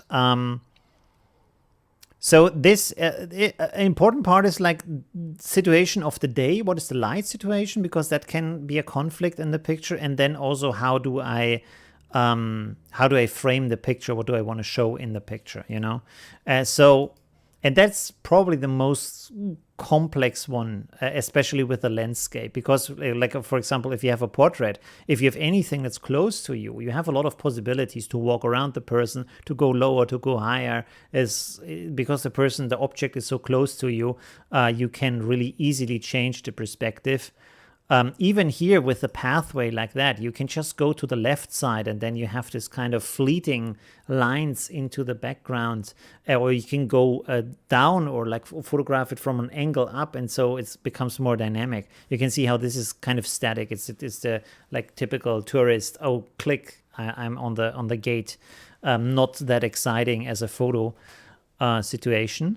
So, by the way, do we have here visually similar pictures? Yeah, you can see like if you compare this, let's compare some different. Is it okay if we talk about that? Or like, I will do the LUTs in a second. There's another one that's not that interesting. We can also look at this one here. So you can see like this, for example, looks kind of similar to this one. But if you compare this has a very low angle of the camera, and this is why you have this different kind of perspective, and it looks interesting. It's a perspective we don't normally see with our eyes, and makes just a very nice effect in the picture, while this is something you see with your eyes. So there isn't really much that makes you go, oh wow, that's interesting, you know. Here we have something, it's like from the eye position, but you have this frame as a door. And sometimes if you have some things that obscure your view, but still have a reason why they are there in the picture to give some certain effect to the picture, it makes the picture more interesting. So you have this kind of framing. and it kind of helps the picture, tells more of the story of this kind of situation here. So that can be very helpful to try to find something to put in front of the actual thing you want to photograph. Here we have another one where it's kind of, this is another typical shot. It's kind of undecided. What do you want to show me? Is it about the people? Is it about the signs? Is it about the layout of the room? It's kind of all over the place. You don't really see why was the picture taken. So that's kind of problematic here. And here you can see, like, if you compare this picture to this picture, you can see, because it's photographing the same, like, perspective lines, you could have the same look as this one here with that photo. But because it's going sideways, all these lines like converge on a point somewhere over here, and it looks more dynamic because they go like this through the picture, you know. So there's more action in the picture than with this one. You can see how this looks pretty static, and this is more like whoop. It sucks you more into that perspective. So yeah, that's it's just some easy things you can do. Like I said, I talk about that in this little like online course I included with the LUT pack, because for me, I tested the LUTs with a lot of these pictures, and the problem often is that if the picture isn't that good, the LUT doesn't really like do that much for you, because you have to start out with a nice picture and then do some basic edits and then apply the LUT to that and then do some refining to that, you know. And so in that situation, more of the LUTs make more sense to the picture than otherwise, you know. So this is why I thought, well, that's probably a good idea to include that. And yeah. I mean, here you have, for example, that's like a impressive visual concept where you look at it and you think, wow, okay, there's some cool stuff going on here. And then you have other pictures. I mean, this also has a nice kind of build up and flow through the picture. There's some stuff here, which this probably shouldn't be in the picture down here. You could edit that out really easy with your in paintbrush, this part here. This is kind of good. It's probably not at the best situation of the picture, but to have something in the foreground gives you more of a perspective into the picture. But if you compare to this here, I understand it's a nice, if you were there for real and you see all these flowers, that looks pretty cool, but then the picture doesn't really tell you that, you know? So there's like, it's this kind of undecided situation that I meant, you know? So if you would go closer to that, let's see here, flower field, you know? If you would go closer and you have like a situation like this or something like that, or anything where, like this, for example, I think these are the same flowers. Is this raps? I think that's the same thing. You see how big of a difference that makes. Like, of course, you stand there, you say, hey, this looks cool. I want to take a picture of that because for your eyes looks good. But the eyes function different than the camera and the photo afterwards does. So the photo needs some more storytelling that you put into the picture. Because, of course, with your eyes, you see a lot more. And then often it feels like you only see the middle part, but the rest of it makes all of the atmosphere why the middle part works. And so if you do the same thing with the camera, often it doesn't work in the same way. It doesn't look as impressive. But if you have something like this, for example, that looks more impressive, and you instantly know, okay, this is about the flowers because the flowers are in focus, and the background and the sky is also cool, but it's just there as like a decoration and telling more story about the picture. But the main element here, the star of the picture, are the flowers. So this can help. And you also get like a better idea of the size of the field and the dimension and the perspective, and it's just like, it feels a lot more interesting to look at. So, and this is like, it's a simple thing. You know that the difference between this shot and that shot is simply to go closer to the field and lower the camera down to the ground a little bit.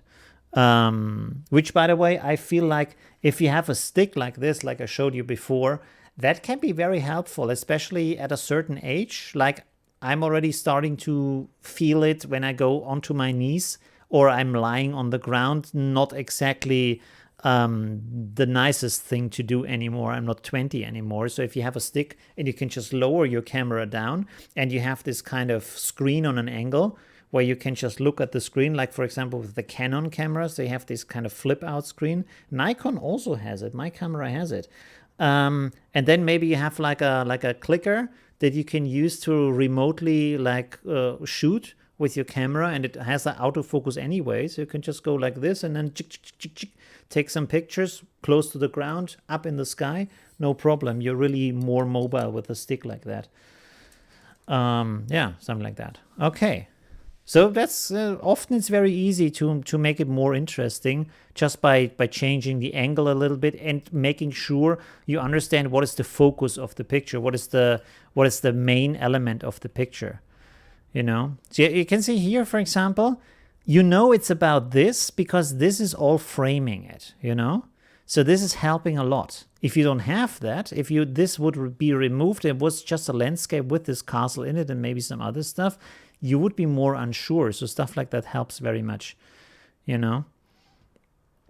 And I mean, yeah, I'm not sure what exactly was photographed here, but just because the ground is like, I think this is not from the eye level. It's probably a little bit lower photographed. It's still an interesting picture, you know. So yeah, stuff like that can help. I mean, with this, it's like complicated. How would you change? Because you would have to move a lot to actually change the perspective, which, by the way, is why I think a photo drone is like really helpful, because you can just go 30 meters up in a second and you can take a different perspective. By the way, this is a very nice picture still. And also like you stand on a hill. This already gives you a vantage point. So that's very nice. Yeah. All right. Okay, so some small things, like also here, for example, I think like this probably could be better if maybe you're closer to the ground or even a little bit higher up.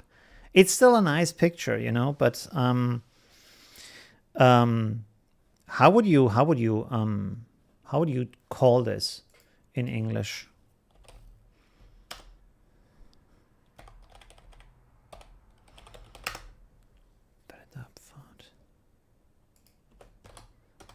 Huh. Boardwalk, maybe. Boardwalk. Oh, okay. That is awesome. Yeah, perfect. All right, okay. Not working. Server problems. Guru meditations. Well, so far, so much for that. Let's go to Pixabay. Let's see if they are still up. Yes, they are. Boardwalk. And then we do some... I mean, yeah, you can also do some with blur. We can try that, by the way. Let's take this picture here real quick. Let's make a quick edit here. And we can use some LUTs. Let's do that. Let's take some of these pictures. Some of them are really low resolution, so I'm not sure if we get good results with them. So Alt trick, you duplicate this and then you set it to soft light. Boom. And already looks better, you see? Without it, with it. Boom. Okay. And then let's put on here depth of field. Let's try this real quick. Tilt shift. Let's see how good that looks or not. Does it? Oh, I'm on the wrong layer here. Let's pull this up like so. Oh. Okay, we need to preserve alpha. And then stretch this out a little bit maybe. Put this, where should we put this? In front of here or back there? Maybe in front here. We have this little crack here, so maybe use that. Make it a little bit smaller here. Rotate. Does this look good? Yeah, I would say it looks better. Okay, cool. Let's see if we can do something with LUTs here or not. If I find them, there we go. Tasty colors. Yeah. All right. Maybe some cropping. Let's crop this a little bit, so make it a little bit wider. Should we go like this? The good old 2/3? Boom. All right, there we go. Depth of field is still okay, I would say. The green is really nice, I would say. Looks, it's pretty good. Oh, we can, let's add some fake movie borders here. 1 second. Let's go like this. Oh, my cat wants in. 1 second. I have to get my cat. There we go. They should ideally be the same on both sides, but that's good enough. I'm back in a second. 1 moment. Komm, Lucy, komm. Ja, ja. Mau, mau. Komm mal her, Schatzi. Sag mal Hallo. Komm mal her. Ja, mau, mau. Mau, mau. So, Moment. 1 second. Talk live. There we go. Belusi. Sag Hallo. Oh. Belusi, da ist die Kamera. Hier, schau. Ah, mau, mau. Ja, ist ja gut. Du darfst ja schon wieder gehen. So. Okay, I'm back again. Sorry. He was not that big of a fan to be in the, how do you say, in the spotlight. Oh my God, I'm looking really shiny. Do I have something to wipe my face? Oh, wait a second. Ba-da! I borrowed this from my mother. Woo! Okay, by the way, I'm not living with my mother, if this is your question. That's not the case. But I visited her, and then I said, hey, I need something to look a bit less shiny on screen. And she said, hey, this is what you need. Is it better? Not sure if I'm applying it the right way.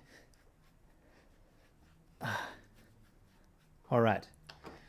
So I should be, yeah, hey, that's actually better. My nose is still pretty bad.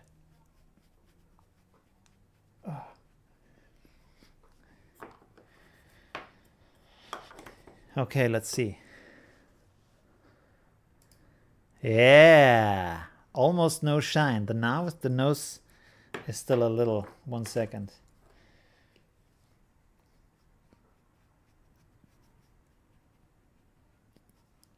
There we go. That's better. Okay, good. All right, so you can now officially say that I'm wearing makeup on live stream. Okay, let's go back to editing this. So now we have a nice look here. We have these movie stripes. Very cool. Let's have some other looks here. What we have here. We have Cine Green. Clear Blue Morning. Yeah, it's maybe a bit too much. By the way, these are on 100%. Let's turn them down to, let's say, 75. Cold Cinema. Oh, this is breaking up bad here. Okay, so that's not the right one. That's not too bad. That's pretty nice. Okay, makeup tutorial, yes. Makeup for YouTube guys. By the way, that could be an interesting video. Like, how do men put makeup on so it doesn't look like, because sometimes, especially with these kind of amateurish put up studio lights, and you do it wrong, and then you have like this line here on the side, or sometimes you see that. So okay, I want to have something warmer here though. Summer in Venice. This is very nice. This is actually pretty nice. I can even go a little bit stronger here. 80%. No.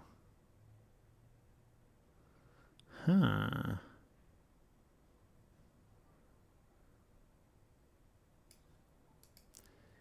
This is, let me see. 1 second. This is doing some bending back here, so that's not ideal.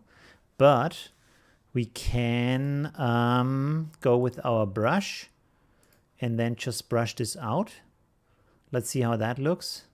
Hardness soft.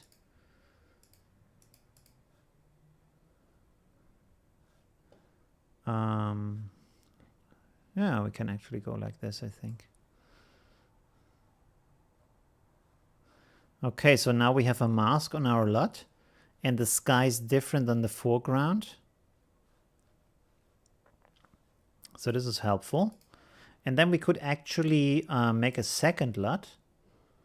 Let's see. Second LUT, violet. Is that good for the sky? I'm not sure. So let's paint this out here.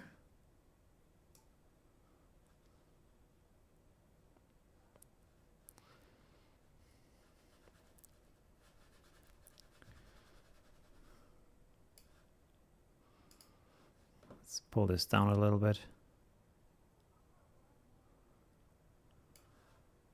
Okay. Is that good or is that not so good with the sky? Okay, I'm cracking open Grüner Veltliner. Okay, so the first wine. Appropriate. Okay, cheers. Cheers. No. Some of the LUTs are kind of extreme for these kind of soft values, so there's a little bit of a problem there. This one not so much, but this is not the right kind of color. Let's see what else we have here. Honey, blue and green. No, that's too much. This one maybe faded, muted blue. That's not too bad. Let's reduce this like so. Okay. And then I feel like I want to stretch this out a little bit.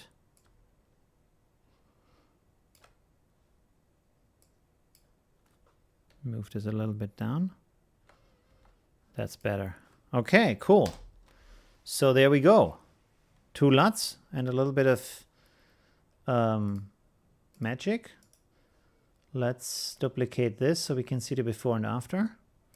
Yeah, nice. You can see, so pretty nice, very nice colors. And you can see how the depth of field with this kind of tilt shift effect helps to focus on the board here. So it's a lot clearer that where you should look. What is the idea? What's the concept of the picture? You see how much that changes the picture and the like. I don't have to look in the front. I don't have to look at the back. I can focus on the path, but my brain still, of course, puts in the rest of the information, because from this I can basically extrapolate, I think, the rest of the story, like how this would look back here and in front of there. I don't need to have it in all of the picture, so that makes it nicer. Yeah. All right. Thank you. Yeah. Good. Men do not need makeup. They do. Absolutely. Like everybody you see on TV has makeup on. All the men, all are wearing makeup. No matter if it's The Rock or I don't know who, they all wear makeup, because it's just like the camera doesn't look as good without it. This is why I look so crappy here in this picture, because I don't make the right makeup. All right, let's have a look at some other pictures here. So there's also, like, I think maybe this could also benefit from some depth of field. This is nice. You see, with the foreground, you have a foreground, a midground, a background. This is always very helpful to have that. Without that, the picture is flatter. If I copy this over, you see, if I go here, new clipboard, and I would crop this here so we don't have the foreground. Let's also remove that here on the side. You can see that the picture is a lot flatter now. It doesn't feel as interesting. It doesn't have as much landscape in it. But if you have this kind of foreground, it leads your eyes into the landscape, and then you see that the landscape is actually bigger, and like feels like there's more room. Hey Alexandra, how you doing? Thanks. She's the other YouTuber that I did the one video on my second channel. Oh, by the way, I wanted to, you can also give me feedback on that. So I renamed my second channel. Let's find this real quick. So usually it was called Olivio Vlogs. I think you can still find it under that name if you go here, Vlogs. But I thought like that sounded very generic. So now you have here, oh, it's actually finding it still. Now it's called Olivio's Camera Adventures, which is a very long name for a channel, but I found like it's kind of more fitting. It's kind of more interesting, describes it a little bit better. So this is the new name, Olivio's Camera Adventures. And even if it's not like an adventure that is like, how do I say, not the adventure of the camera, it's still me having an adventure with the camera. So that's also kind of a play on the word, you know, because the camera is always with me. Otherwise, you couldn't see it, even if I just sit in my room, talk about stuff, you know. So, yeah. Are you doing meetups? Yeah, I would like to do that. I would like to do meetups. By the way, what I want to do this as a poll because a friend of mine, she is a travel organizer. And I talked with some people because they said, hey, why not have like a course or something we can meet, we can take some photos afterwards, we edit them together, like a workshop, stuff like that. And I was asking her and say, hey, could we do maybe organize a travel or something? And she said, yeah, why not invite the people to come to Vienna, because there's so much stuff to photograph in Vienna. You can do the workshop here. So it's easier for you. You don't have to go to places you don't know. You don't have to scout locations. So I know everything here about the locations and the hotels and stuff like that. And so we can organize a travel where people can come here for a week or something, and then we can take like pictures, let's say pictures in the morning and then editing in the afternoon, you know. So every day we have some different kind of locations, or we edit in the morning and then we take pictures in the afternoon, like in the evening with the golden hour, the blue hour, stuff like that. That could be interesting. We could try that maybe. That would be something, because I'm also thinking about what else could I do for my community, with my community. That would be nice also to meet some people, because most of the time I'm just seeing my webcam. I don't, it's like just very one-sided in that kind of regard. So I met some people at the beginning of the year in London, and that was a really nice experience to see people, to talk with them, and to talk about all these kind of different ideas and concepts and stuff like that. So it's very nice. Yeah, so that could be something, yeah. Over there one day. Yeah.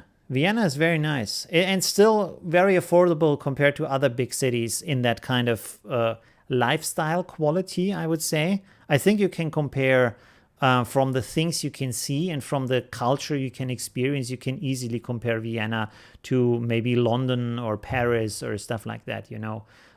Maybe, of course, London has more like shows and stuff like that, but from the buildings and so on, and museums, we have very good museums in Vienna. So there's a lot of cool stuff going on here. And you don't have to pay like 5,000 a rent per month. It's still very affordable. So that's very nice. Okay, let's go and look at these pictures. Oh, by the way, this is Taisa. I used her photo in my I asked her if I can use the photo, of course, and I used it in my online course. Did I also use it in my video on YouTube? I can't remember. And let's copy this over, because I made some LUTs that work really well with this kind of setup, with this kind of nature green. And then if you put a LUT on that, wait a second, where's LUT? There's LUT. Okay, good. There are the LUTs, and we have this kind of, where is it? 1 second. Portrait. And we have this blue-orange, I think it is. Yeah, you see, like that. Boom. Just with one click. And this gives you wrong colors. But wrong colors can sometimes look really amazing. You see, like, you know, of course, this isn't blue. But because you know it isn't blue, it looks even better. that it is not blue, you know, that it is, sorry, that it's not green, it's blue. And it has a very nice, like this orange teal contrast, of course, this orange cyan contrast to the image. So that can be a super good effect. But it depends a little bit on the picture, of course. You have to do some adjustments before, but you can see how much this improves the picture. Or not, like, yeah, it makes it look really cool. So, yeah. Hallstatt. Maybe. I've never been to Hallstatt. Salzburg is also nice. But Salzburg is very, like, I think Salzburg is very small compared to Vienna, right? I mean, Vienna, I think, is the third biggest German-speaking town. Salzburg.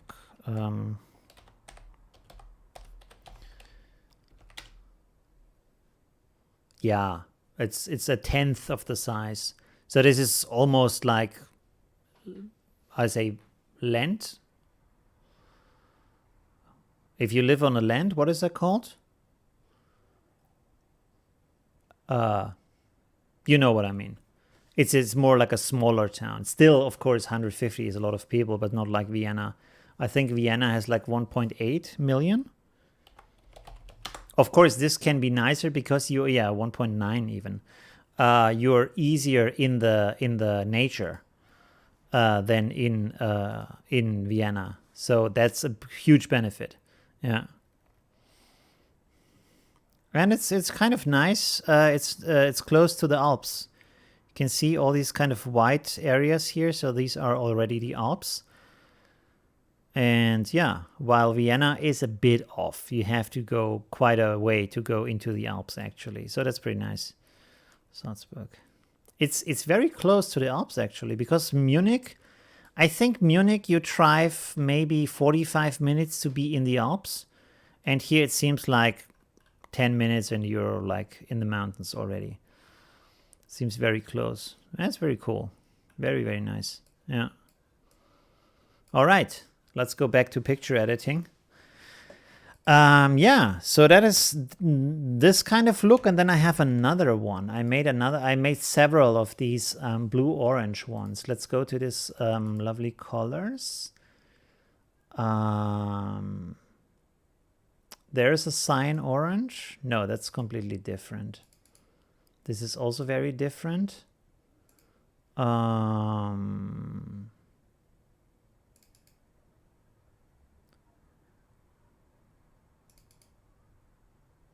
This one is a lot weaker.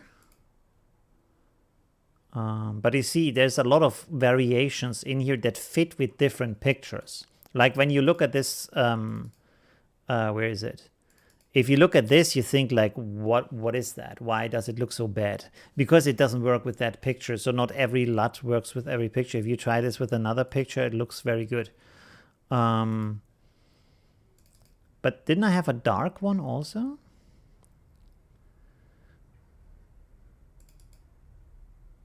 Huh. Is this the dark one? I don't think this is the dark one. There's some basic LUTs. We can try that 1 second. So we can try this cold, neutral. You see, like this, that the only reason this LUT is here is to give like a stronger contrast, a little bit more color. So it's a very easy, simple adjustment for the picture. And then we can try another LUT on top of that to see now how that looks with that applied. Where was that? Let's see. Yeah, so this now, I think, has a bigger impact. Yeah, you see, so this is what I mean. You have to adjust the image beforehand a little bit, and then the LUT has a bigger impact onto the picture. You see how that changes? And this is the original picture, and this is with the first LUT applied to make it a bit more high contrast. And then you have this in here. And then you can still do your own adjustments, which you should. You know, so you still go in here, you can do some color balance, and then you can, for example, tune this kind of green to what you want to have it, you know, what kind of feeling it should have. The problem a little bit with portraits is, of course, the skin color. So you maybe want to mask some parts of that to protect that, or to make some other adjustments to protect that. So yeah, that depends a little bit on it. But it's not like you apply it and it's like a one-click solution or something. Agnes says I have to go. Thanks for watching, by the way. Thank you very much. Pretty cool that you joined the stream. Countryside, yeah. Wasn't there something with land in the name? Landside? Land? What is it called? Landleben? Country life. I thought there was something with land in the name, but maybe not. Countryside, okay. All right, yeah, so you can do a lot of interesting stuff. By the way, I want to point this out. This is also important. Let's go over to Luminar. Luminar also has a LUT area with some more settings than Affinity Photo, by the way, which I think the Affinity LUT adjustment is kind of lacking in these regards. Because if you like in Affinity Photo, if you go in here, the only thing you have is opacity. There is no settings whatsoever. Okay, you also have the blend mode. By the way, this is also very important to play around with the blend mode. As you can see, you can do some really interesting stuff with that. But if you go to Luminar and you can go here, I think it's under Pro. No, it's not. Where is it?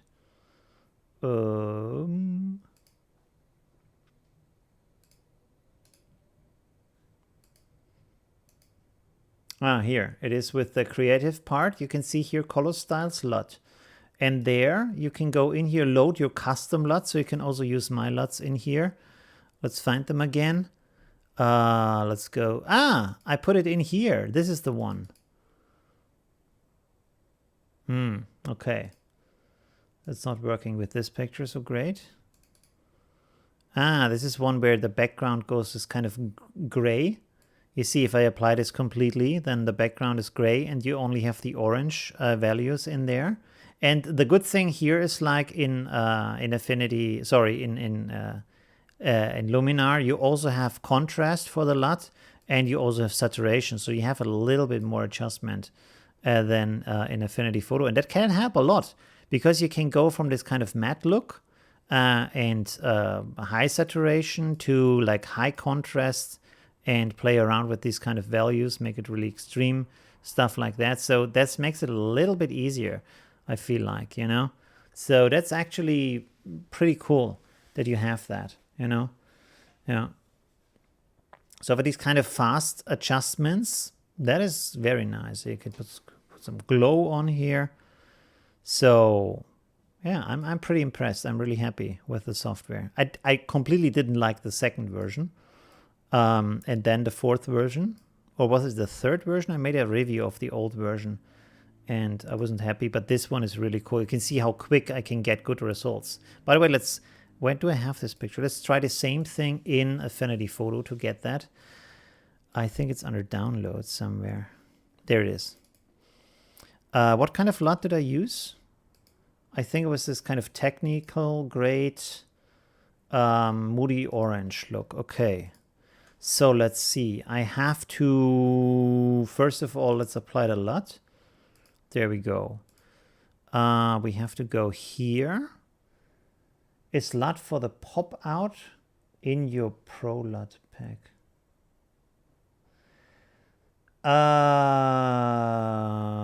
That is a good question. You could probably use one of these basic LUTs here. Neutral pump or warm pump. So this is like just for the contrast. Let's see. Yeah, you see, like with this one, it heightens the contrast. So you have that in there. And then you can still with the opacity decide how much that is. I just wanted to have something where you have like just the LUT. You have just one click and you can apply that even as a preset. So you don't have to apply a levels filter and what is the name of the other one? Vibrance. So if you apply a levels filter and make adjustments and then a vibrance filter and make adjustments, you get basically the same result. But with the LUT, you just have it like with one click. So this is like, I would say this kind of pop filter. And then you probably want to sharpen the picture also. Go like here, live filters, unsharpen mask, and then just sharpen it a little bit. Is it like, is it? Oh, there we go. So now I would say that's, you see, before, after. So that's very easy. Okay, let's go back to the original thing that we had before. And we want to go to these technical grades here and then Moody Orange and then set this to 100. It's already at 100%. Okay.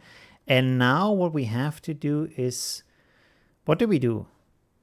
Contrast saturation. So that means we need to have first a contrast adjustment. So you see, this is a bit more complex. Contrast and then saturation also, probably this one. Or let's delete this one. Let's go with the vibrance adjustment like this. And then we have to put a glow here, which doesn't have an own filter. So we will probably duplicate this, set it to screen, and then blur it. And then blend options, remove the dark parts, which it doesn't do for some reason. Recently, I kind of have a problem with this blend range stuff. It doesn't work anymore. You see, it doesn't do anything right now. But I'm on the right layer. Is it because it's a pixel layer, maybe?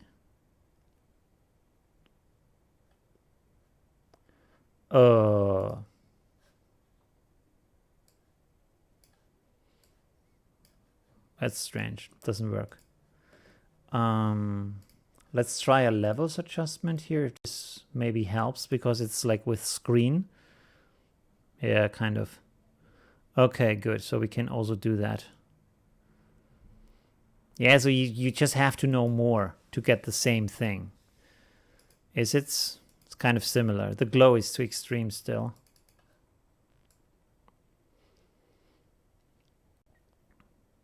Yeah, we have just a little bit of glow. So that's kind of similar.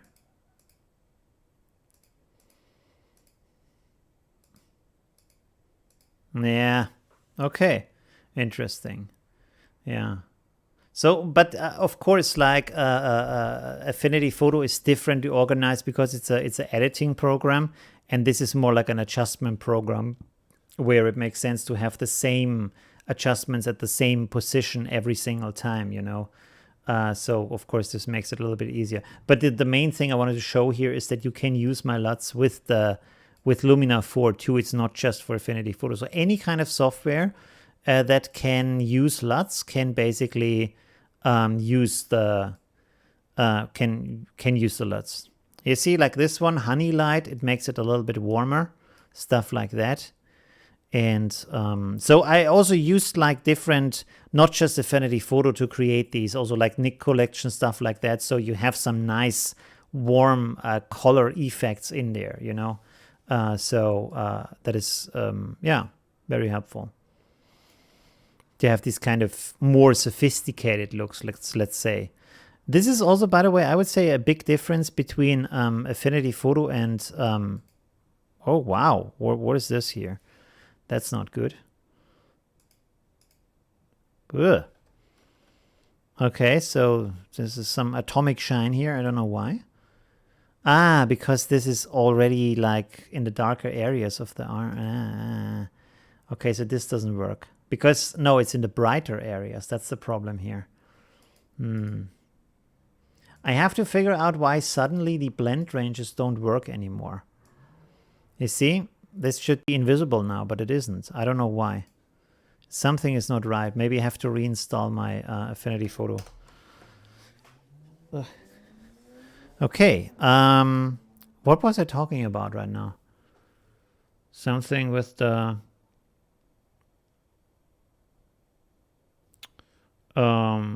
with the structure of the picture? I don't know. By the way, this I also like. That you have this before and after. So it's so easy to see the before and after between pictures, because here you always have to do some extra tricks. You have to like go down here and duplicate and pull this up here. There's not like a before after that just takes away everything you've done. So that's also a bit more complicated. Yeah, but like I said, they have different purposes. Okay, let's delete this. Doesn't work. Ah, we could do something else. Let's see. Let's go here. Let's go with box blur. It's a little bit cheaper on the CPU. Doesn't take as much as Gaussian blur. And blur this. Preserve alpha. Go to screen, because this is actually the same effect. There you see, it's super bright. It's maybe a bit too much. And then let's see now, blend ranges. Yeah, this works. Okay, so let's see if I now... Yeah, you have to go very soft, because you see how this doesn't look so good here.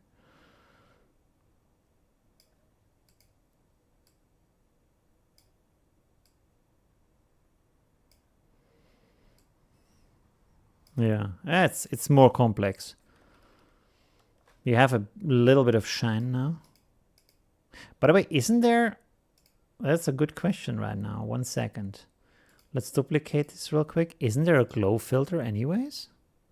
Maybe I'm being stupid right now.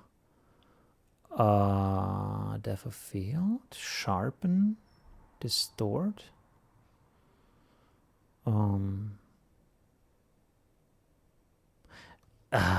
In recent times, I'm using so many different tools right now, because I want to compare them for you, that I'm kind of, sometimes I don't remember, does it have that or doesn't it have that?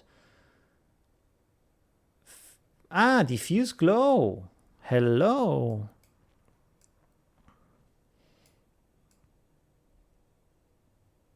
But that looks like white makeup. That's not so good. Ugh. Okay. Ooh, okay.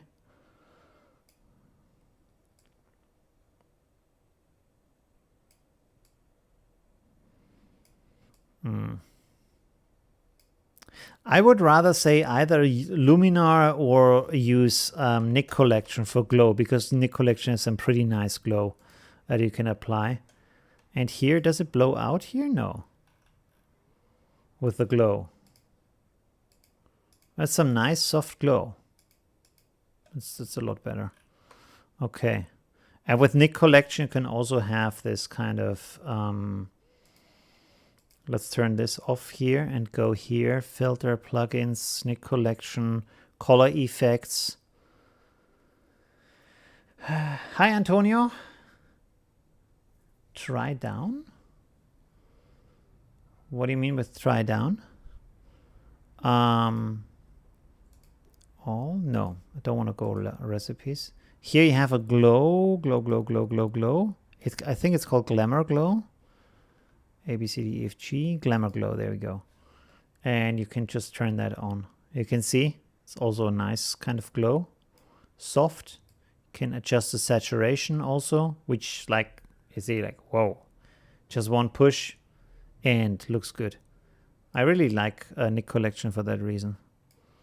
So let's go like this. Maybe I shouldn't put the saturation because we only want to have some more glow in the picture. Compare. Yep, that's good. Let's click on OK. Yeah, there we go. That's a lot better. Okay, nice. Now the picture is a bit too dark. We can play around with that.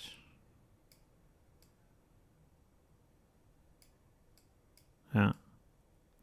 So I would say that overall you can do maybe finer adjustments with Affinity Photo, but you can get some pretty good results here too.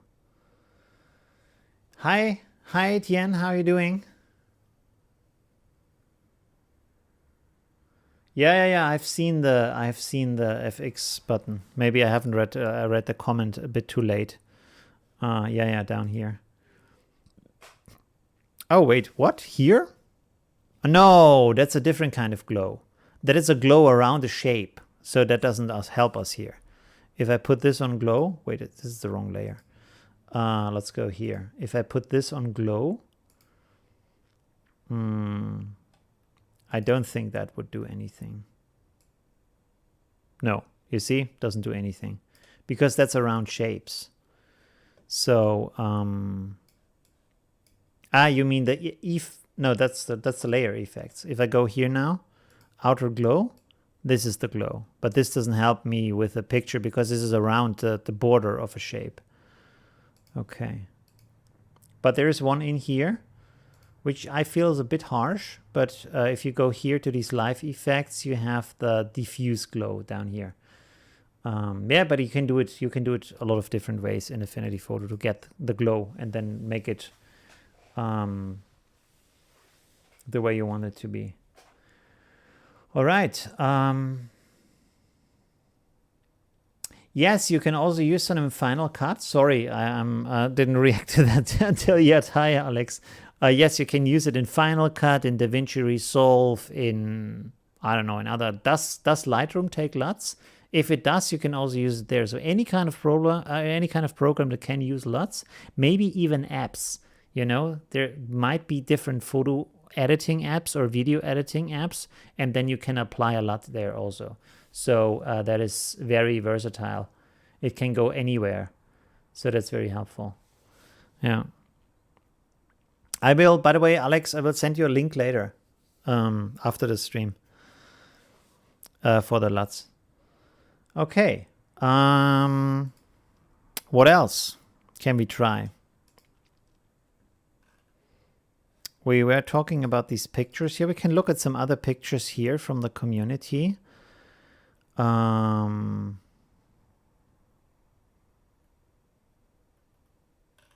see, also here, you have some stuff in the foreground, and it kind of makes it leads you into the picture, makes it more interesting. You see, like this is closer to the ground. You have some stuff in the foreground. It's an interesting picture automatically, basically. And with this, there's also some stuff in the foreground, but yeah, it's a bit more undecided, I think, like, right? Or maybe with some editing, it could also look great. We can try that. Let's try this. Let's take some more difficult pictures and then from clipboard, make a new one. Maybe I close down some so my computer has a little bit of an easier time here handling all this stuff. We didn't edit the one with the ships, though. This kind of turned out pretty well. Superfan. Hey, you're in my Superfan group now. That's pretty cool. Too late. Just wow. Really, you bought them? Wow. Okay, that's nice. Thank you very much. Yeah, because we are like friends. We know each other from the real world, basically. So, okay. Well, there's the problem with the low resolution. I think this is pretty low resolution, right? Yes, very much so. So this can go a little bit wrong if you don't have too much in the picture. Like resolution, I mean. There we go. Let's go like this. Let's crop this a little bit to make it even smaller. We can again go a little bit 2/3 here, like so. Okay, so now we almost have no resolution. There's a house here in the background. Oh, we can work with that. So let's see what we can do with that. It doesn't look very good now because of all the stuff that's going on, but let's see. So let's take a vignette here. Around everything.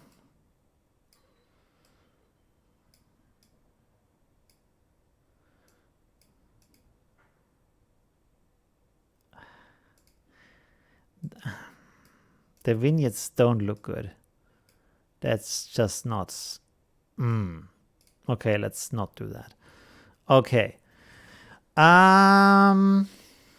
Let's go with the LUTs again. Let's try the one with basic punch, neutral punch, or maybe warm punch. Is that good? Let's see. Let's go neutral here. And then again, let's try our good old depth of field, just so that looks a little bit nicer here because it's so low resolution that probably that helps to make the picture look a little bit nicer.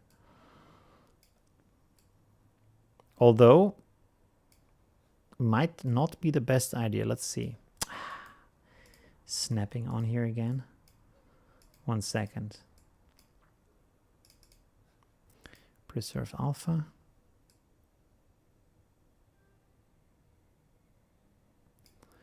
So maybe that's a bad idea. I just want to have more focus on that building back there. Does that help a little bit? Maybe make it a bit transparent, like so. Okay. And then we can put on a second LUT. Let's see what we have here. I'm not sure if this will work now because the picture already is kind of problematic with everything we have so far, but we can still try.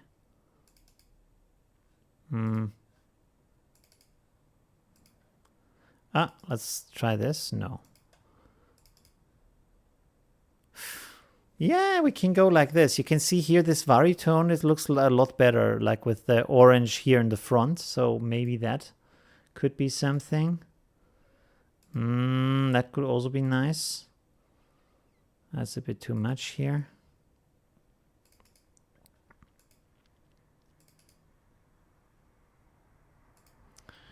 Morning, moody. Maybe this one. Let's go down here, make a curve.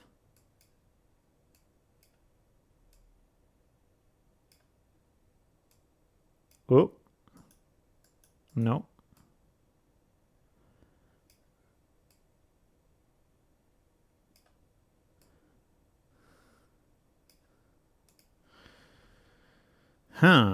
That's a bit. Let's try a different one here. Or maybe let's reduce this a little bit. 75. What else do we have here?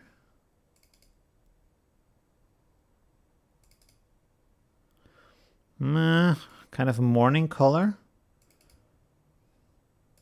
Oh, where's the one that I have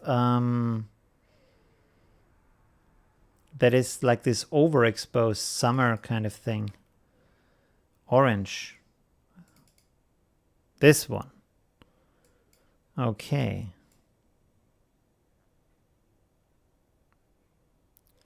So this is more like an overexposed, but then it's kind of, it gets more in this kind of artistic area.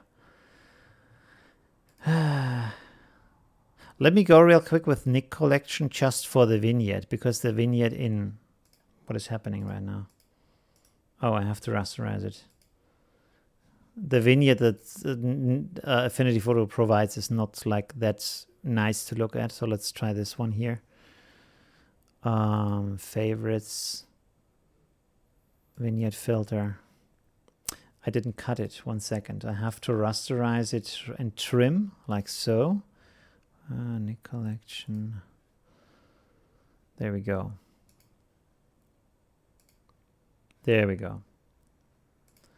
Let's go maybe.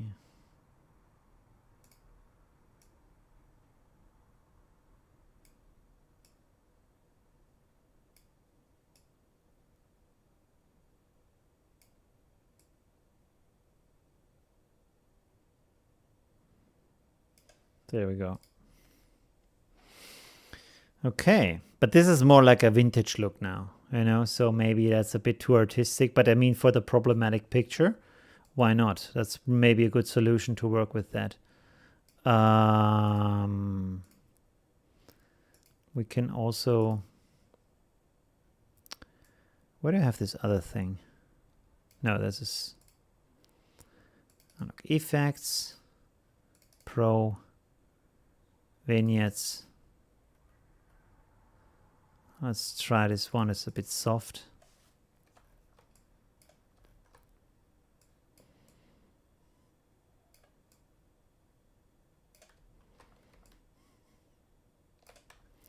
The good thing about building all these packs is that I have some stuff to play with. That is really cool.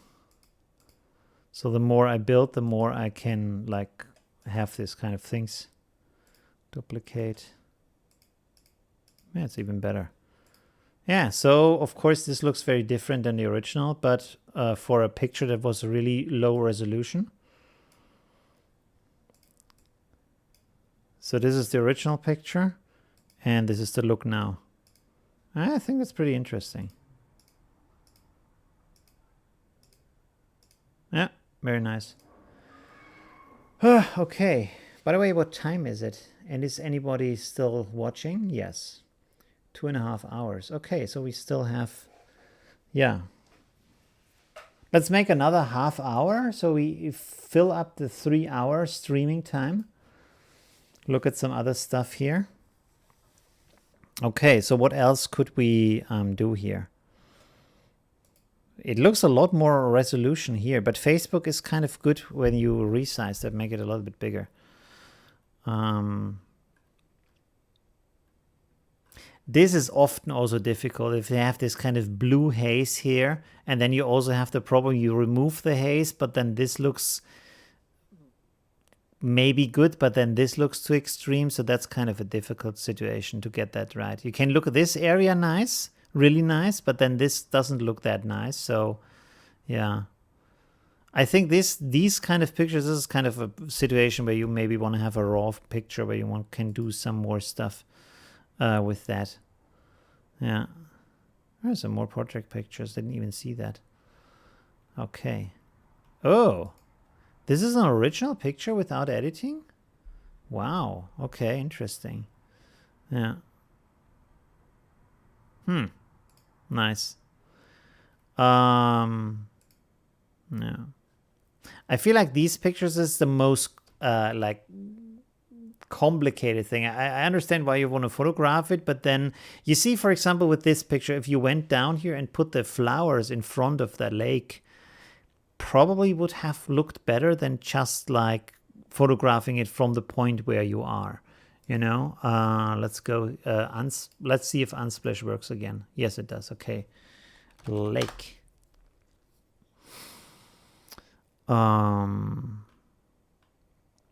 Or like go a bit closer to the water.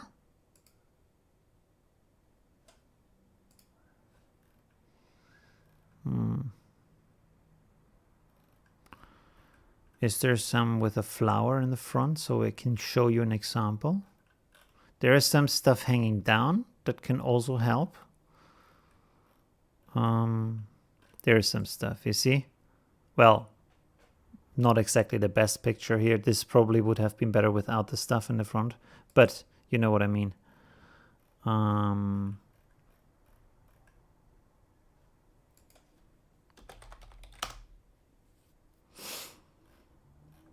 Okay, that's some completely different stuff here now. All right, but we can look at this and see if we do this in wrong colors. Let's go to, let me, wait a second. There we go. Let me save this real quick, and then we can go to Luminar and play around with Luminar here. Downloads. There we go. And this is the nice thing about Luminar is you have these kind of AI things here, and this can help you. You see, it does the adjustments for you where they should be adjusted. You don't have to think about these kind of things where, look, how should the water look? How should this stuff look? How should that stuff look, you know? There's also this kind of dehaze. I'm sometimes a bit confused where they put some stuff. There is a dehaze in here, but I can't find it right now. Denoise, landscape, dehaze, landscape enhancers. So you can see like you push two levers, this one and then the other one, and like, yeah. You have also one for sky. Then you get this kind of pixelation, which is kind of easy to get with Luminar. So be a bit soft on the, I mean, here it's like the pixelation from the compression on Facebook, but you can get some color banding, so that can be a problem. You can also do a vignette. How does the vignette look here? Yeah, it looks actually good. So let's cover this up here with a little bit of vignette. Ideally, you could now make a mask on a second layer and just blur the sky, because there's no clouds. There's no clouds up there. So you can use that trick. And now we can go over here and see, for example, with the LUTs. By the way, they have some LUTs in here, but I think like most of the time. Okay, this is actually not bad. But most of the time, they don't really fit too much stuff. So, okay. But before I brag and say mine is awesome, let's see if mine is actually doing something for this picture or not. Someone said something. Hey, Jeff, how you doing? Thanks for joining. Nice to see you too. I missed the start. Yeah. Oh, you're already playing around with the macro pack. Pretty cool. Okay. Yeah, I'm also in the midst. Let's go to Tasty Colors again. Let's see Summer in Venice. Ooh, nice. Okay. Contrast, saturation. Maybe this is more something for like a more blue look. Morning blue. No, that's not it. By the way, one thing I don't understand about Affinity Photo and Luminar and other programs is like, if I can load here and the computer knows what else is in the folder, why not give me like a simple way to now switch through everything that's in that folder? Why have to click on load over and over again? I'm not sure if I can add them here, but that's kind of nice, but then get some bending up here even more. That could be nice. Let's take this 100%. Ooh. Minus the bending on the... okay, we can... No, that doesn't help. Well, if you count this out, then this looks actually pretty nice. I like this kind of wrong color picture, so that's maybe my thing. Let's see, what else do we have here? Let's have a look in here. Honey light. It's a bit too yellow for this picture. That is nicer. That's actually pretty nice. It's a little bit too dark. We can just brighten the picture up a little bit. Let's go back here. Light. Smart contrasts. And then, yeah, let's push the exposure a little bit up. Push the shadows a little bit down, maybe. Smart contrasts. Highlights. We can push the highlights a little bit down. Yeah, pretty cool. If you don't think about, again, like pixelation from the compression, that's actually a pretty nice improvement, I would say. Let's replace the sky so we don't have a problem with the pixelation. There we go. Easy solve. Boom. Okay, that's maybe a bit too much, but you can get rid of pixelation like that, so that makes sense. Relight scene.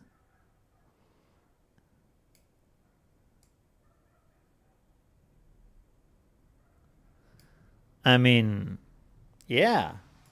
You start here, you end there. I mean, this is a picture you can probably sell to, I don't know, a vacation company. I mean, I wouldn't necessarily travel here, but this looks like a place you say, yeah, well, I want to go there. This looks like a weekend spot you can enjoy, you know? So, pretty awesome. I'm pretty impressed. And this takes completely care of the pixelation problem. I never thought of that. Like, just replace the sky and boom, no more pixels. And the reflection looks really nice. Okay, cool. Think about getting Luminar for portraits. I think it's great for portraits because you can, like, it takes away, like, it has some very smart face adjustment. So that's pretty good, actually. Like with this kind of AI stuff for the portraits. Like I did with this picture here. You see? When it loads. If it loads, there we go. So look at the face. Boom. Face is a little bit smaller. These kind of spots are away. And the lip color is different. The eyes are a bit brighter. You don't see it because I made the picture darker with my LUT. This is kind of this morning light LUT, by the way.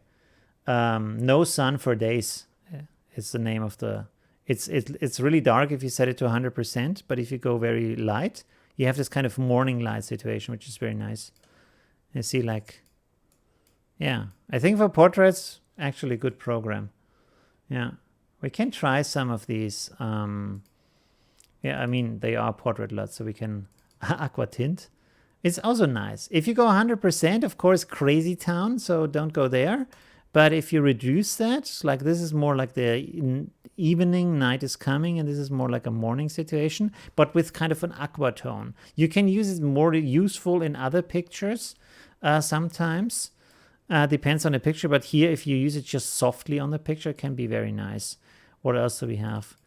Brown, which has this kind of brown taste to it. It kind of also reduces the color a little bit, less saturation in the picture. It's more like a little bit of kind of a sepia look. So that's nice. What else do we have here? I call this Polar Floyd. So this is a little bit like with this, it works actually pretty nicely. You see the difference in colors. So that's also very nice.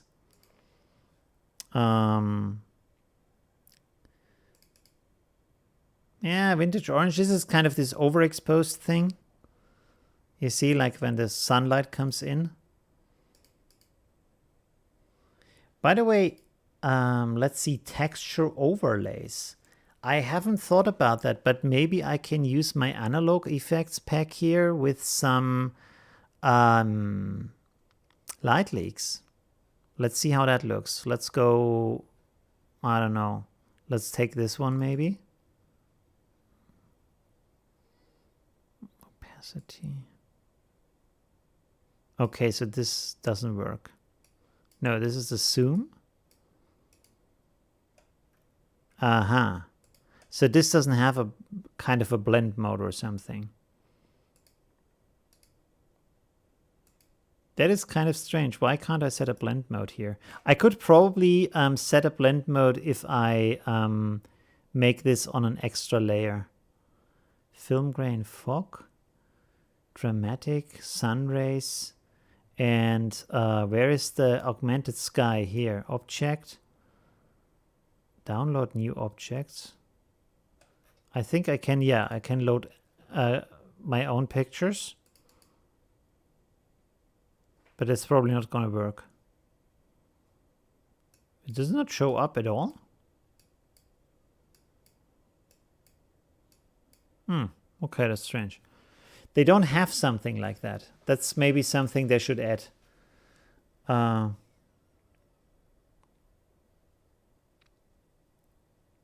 Yeah, the clouds don't reflect in water. That is often the problem with, and this is something they should add, that the clouds should reflect in the water. That's absolutely true. Like that, the software should realize, oh, there's water on the ground. We have to do something about that. Let's have a look at the rest here. Yeah, sorry. I have to go in here.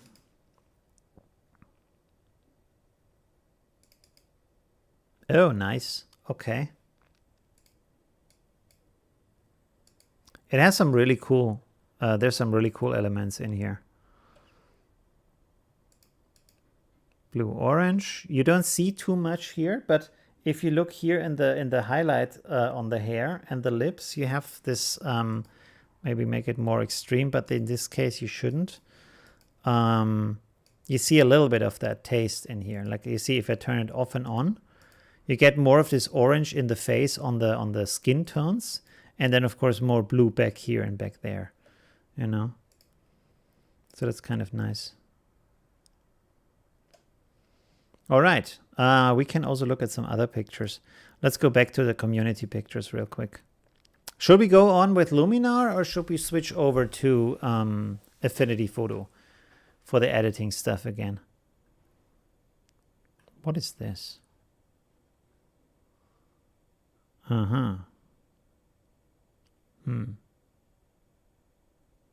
You see, like if you look at that picture, you basically have no idea why it was taken.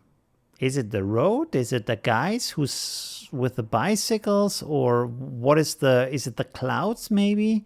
What was the reason for taking that picture, you know? So this is always problematic. It's for the viewer, it's unsatisfying if you don't know why the picture is there.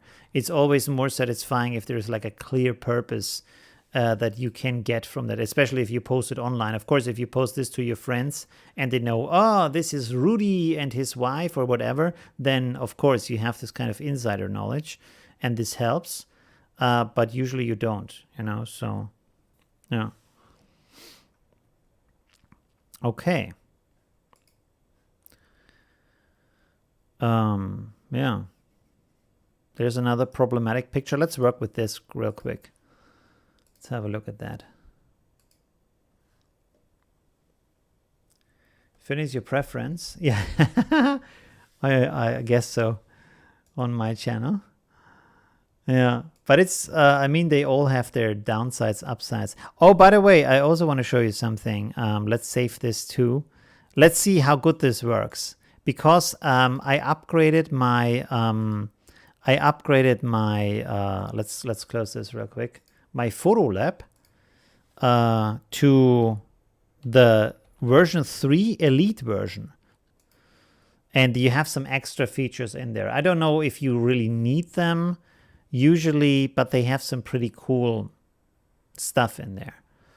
Let's see how well that works on this picture, because one of the things you get with the Elite version is, by the way, they have a sale right now. You can upgrade it. It costs like $100 to upgrade. So it's kind of affordable. And now I have to find the picture. There it is. And you have this here, clear view. And you click on it and you can see that it brings back a lot of the stuff that's in the picture. You see, like with the sky and stuff like that. It's not just contrast that's going on. There's a lot more going on. Right now it looks horrible because the picture is just like super low resolution. But we can look at like this. And you can see how much with just one slider gets back into the picture. That's pretty nice. By the way, something really strange is that, to my knowledge, you cannot use LUTs in Photolab. I have no idea why they wouldn't include that, because it's such a simple thing. You would think, yes, absolutely, they should include that, but they don't. So that is very strange to have. But they have some other cool stuff here. So like also Smart Light, that is also a very nice one that helps you adjust things. You can see like these two together, Smart Light and Clear View, you can like really, really much improve your picture with just two sliders. That is very nice. You see like the colors are coming back and it all looks very natural. The only problem right now is that the picture is very low resolution, but other than that, you can see how much you can improve the picture from these things, from these two things alone. Oh, I'm sorry, I'm pretty tired. By the way, another thing that I really like here, I want to show you, is this HSL, and Affinity Photo has it, but look at that. You have 4 points here. This is a white donut kind of thing, and you can pull these individually. You see, like they take these parts, but not the inner parts of the color, you see? And then the outer ring like changes the hue in that area. So that is really smart. You can see that. And then you can also bring this over if you want to, that inner part.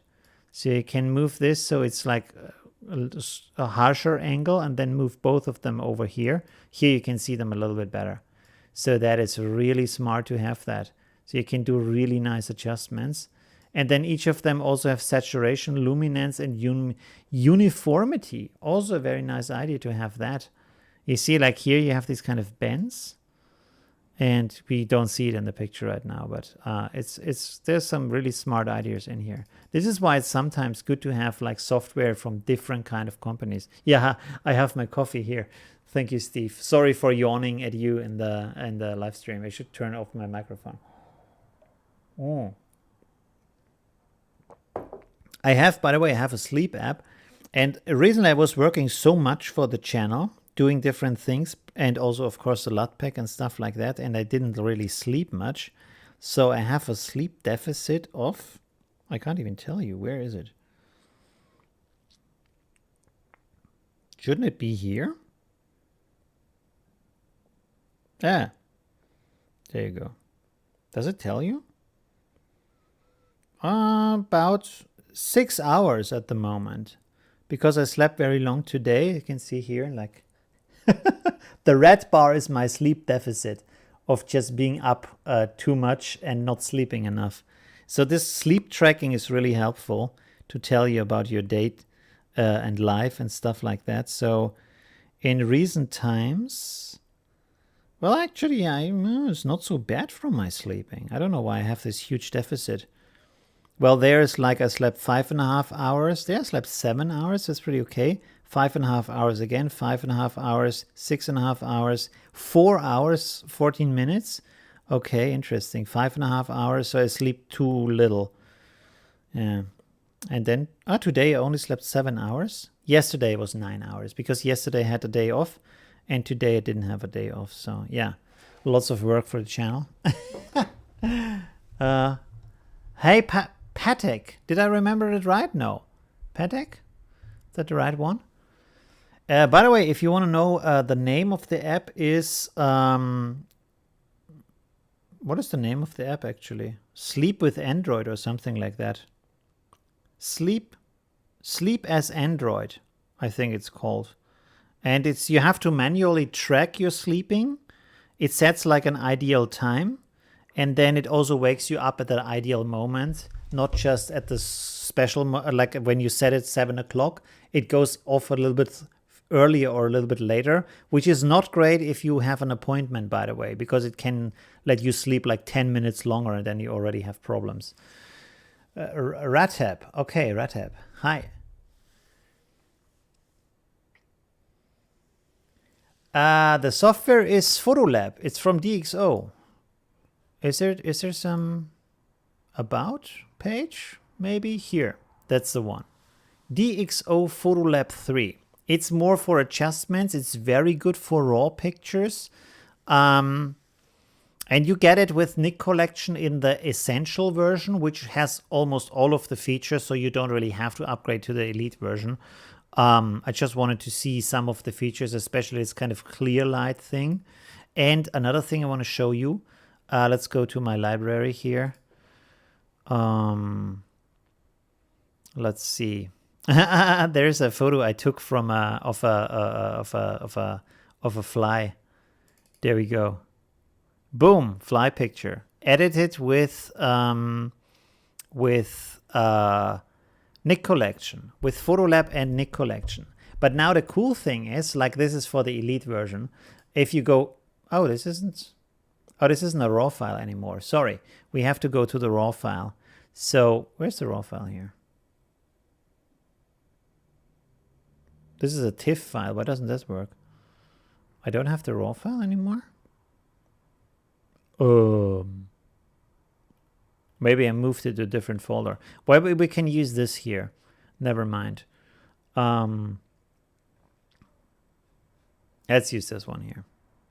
There we go. So it takes some calculation and then it makes some lens correction and stuff. And the cool thing you can do here, that's really amazing. I can switch camera bodies. Alex, if you're still online, this is what I wanted to show you. So here you see camera body.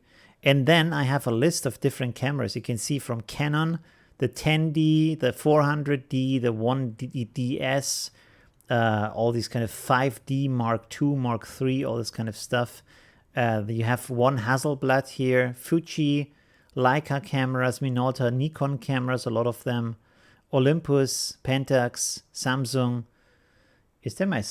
Oh no, these are like I think photo cameras is not the smartphones. So you can switch over and can say, okay, I want this raw file, but I want it to look like, for example, a Hasselblad picture. You can see now it changes it a little bit. So that's pretty interesting. Yeah. Yes, that's Karlsplatz in Vienna. Go to bed. Yeah. I should go to bed early today. You can see I can switch to different, like, I say, okay, I want a Nikon Z7. And you can see it switches a little bit. It's not like a huge change often. It's just like a small change. But it's nice. You get different kind of looks. I'm not sure if they are 100% accurate because, like, usually Canon should have warmer colors than Nikon. But here it looks like a little bit cooler. But, I mean, you have the possibility. So that's kind of nice. Sony, there's the Sony A7R Mark III. It's a bit brighter. So that's kind of nice to simulate different camera bodies, and then you can, like, this is kind of can be interesting with editing. You can see you can also adjust the intensity of that, and you can protect saturated colors and stuff like that. So it has some interesting features in here if you want to go for that. Pentax. And often, like, this doesn't have too many colors, but you have seen, like, here, now this is orange with the Sony camera, but the Pentax makes it more like a peachy pink color. So that's interesting. Nikon, pretty harsh. Pentax. Oh no, I think we had Pentax. Leica. The Leica is kind of, looks a bit crappy. I'm not sure if the cameras actually would look like that. You see, like, it's like, And there's surprisingly much difference. Like, you see this one, Leica Q, very bad. And then you go to the M, very different colors. I'm not sure if this actually is like that or not. That would be interesting. I want to, like with Alex, she has different cameras, and it would be nice to take the same photo at the same position and then see, is it actually looking like that or not?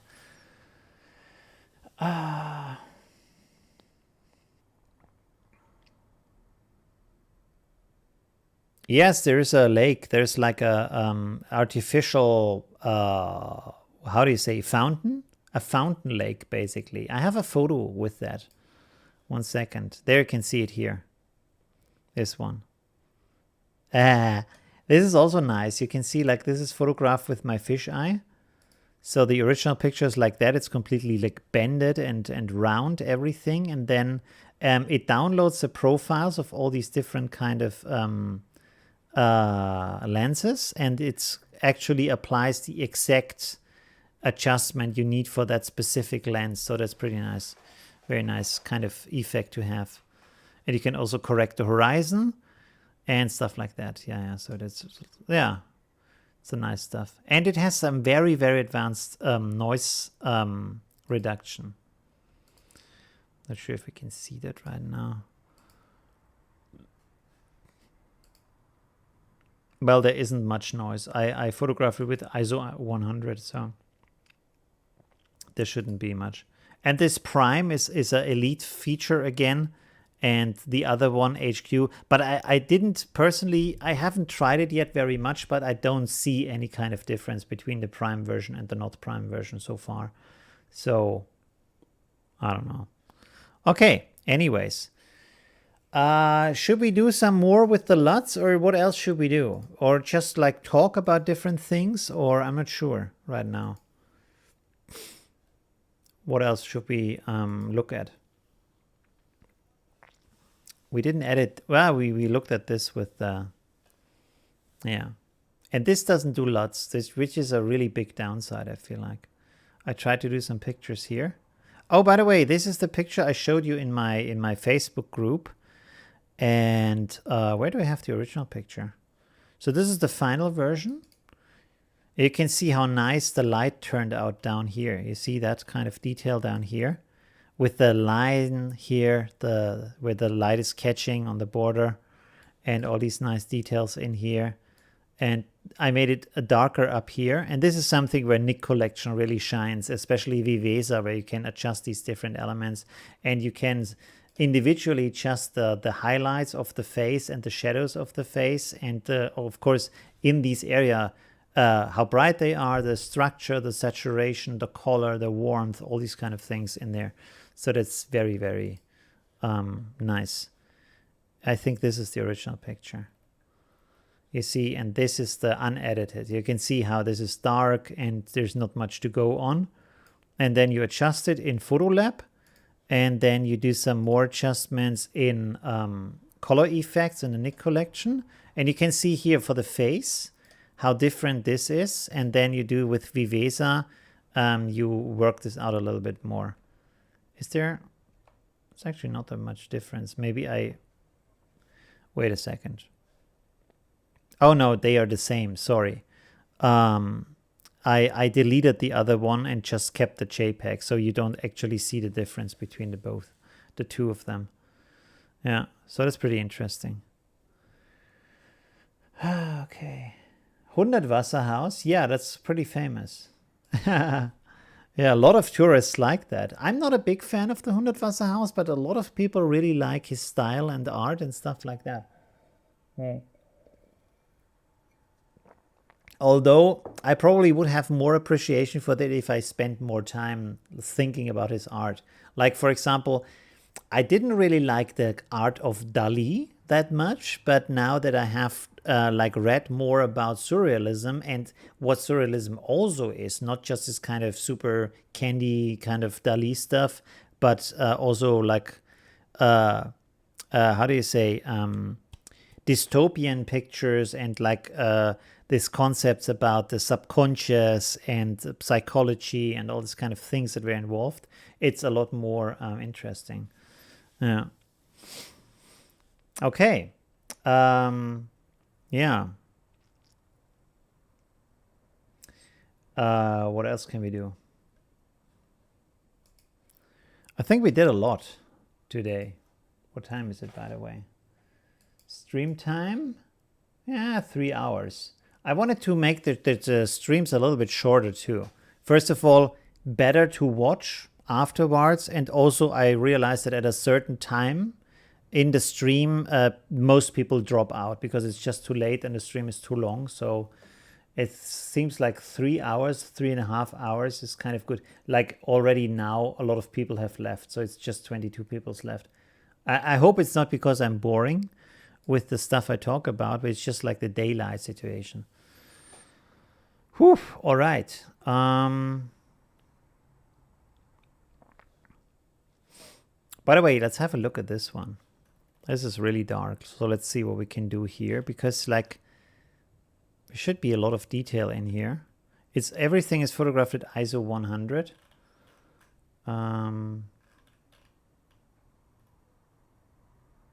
Smart light. You can see like how I can push this up just with this smart light option here. And then you also have this spot weighted where you can define a face in the picture, and then it will adjust this based on the face. So that's also very nice.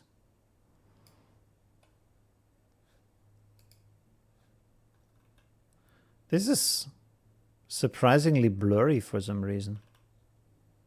Not the best picture. I don't know why it's so blurry. I use the tripod. But I don't have like I need to get a better tripod. Mine is kind of shaky. Let's have a look at this one. Oh, there's another picture. Wait a second. There's a better picture of the same situation. This is much better. You can see much sharper. So we can try this one. Let's edit this one a little bit. Midtones. Shadows down a little bit. There, by the way, you can use clear view here. You can see how I can like bring out the details, maybe not too harsh, but just a little bit. You see like before and after, how you get some details in there. It does a very good job for these kind of things. Also, what I like about Photolab is you have this micro contrast, and you also have this click here for auto. So it helps you adjust these kind of things. And you can see like with just with the contrast, you can make the picture sharper without sharpening it. It's just a contrast, and you can see like it brings back some details in here. So that's very nice. You can see the before and after. That makes a lot of difference in the picture. So that's very nice. Okay, so we have some basic adjustments. And now you could also go down here. It has some camera profiles in here, but not too many. Like they want to sell this extra as an extra pack for some reason. And then the interesting thing is you have these films included in the NIK collection, so you don't actually need that. So I can go back to generic rendering. And now you could, for example, go here and you have this kind of green light here. And you could say, well, I want to have some more saturation here. You see, like I can, it's actually not taking all of it. Let's pull this over here a little bit more. Where is, oh, it's kind of the yellow part. 1 second. Yeah. So let's go like this a little bit. Okay. Give some more saturation. And now I can move this over, and you can see now I can give it like this green, or I can make it pink or blue or whatever I like. Although it's better to stay close to the original color.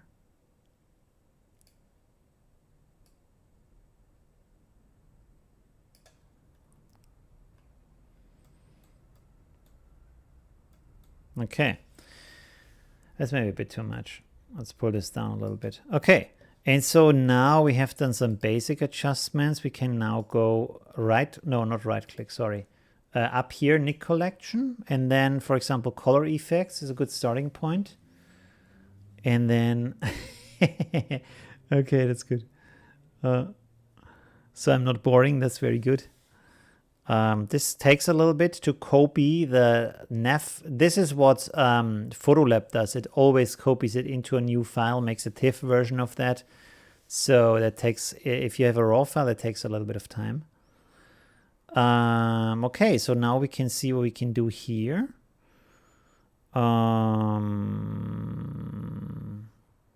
We have Pro Contrast we can use. Adjust the color cast a little bit, so we get that out a little bit. And then this is good. Dynamic contrast. Let's bring this back a little bit.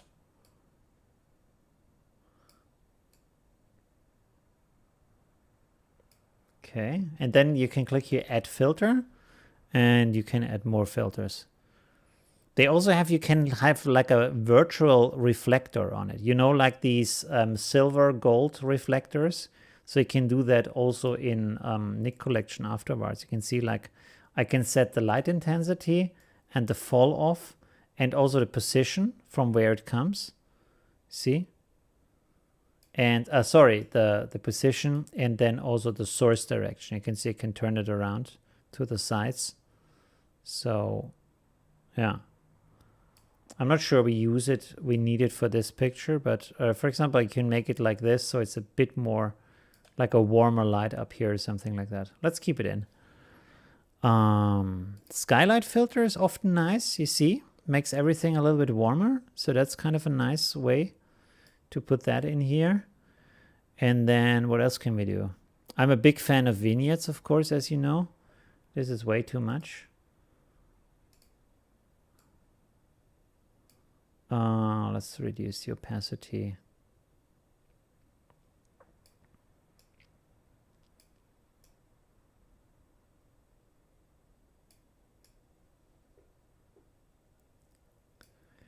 Okay.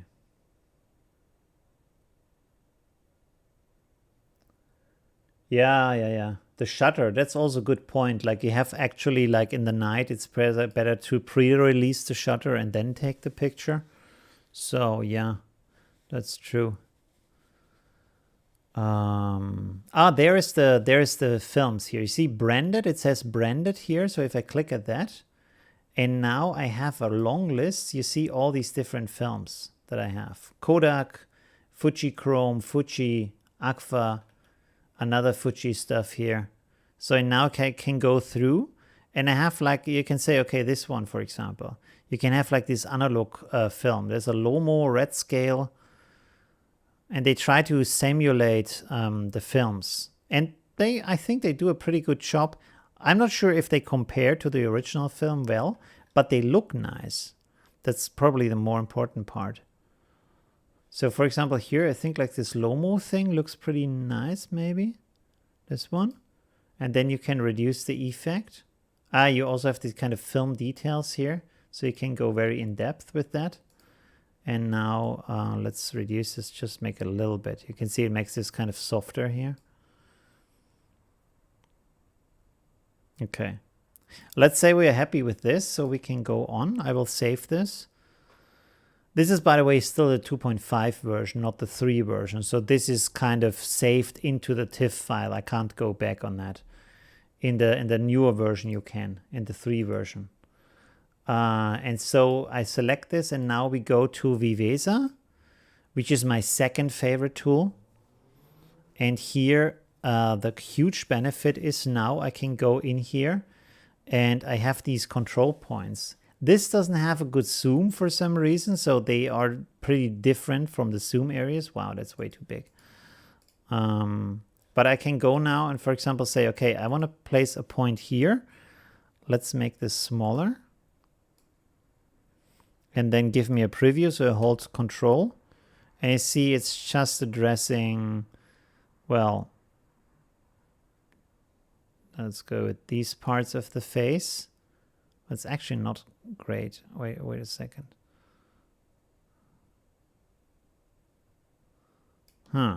Okay. So we have these parts. Let's make it a little bit smaller. And so I can now say I want this a little bit darker and have more structure. Like that. And then I can go to the lighter parts. You can see if I now again click, it's only the lighter parts of the image, of the face. And so I can, for example, make them a little bit brighter, also a bit more structure, and a bit more saturation. And I also could make them a little bit warmer. And then I go back here and make them a little bit cooler. So I have some kind of difference in there. Good. And so if we have this before and after kind of thing, you can see it brings, if you look at that area here, brings more structure to the picture, right? So that's very helpful to get this in there. Okay. Also, we have here some of that green. Can we isolate that?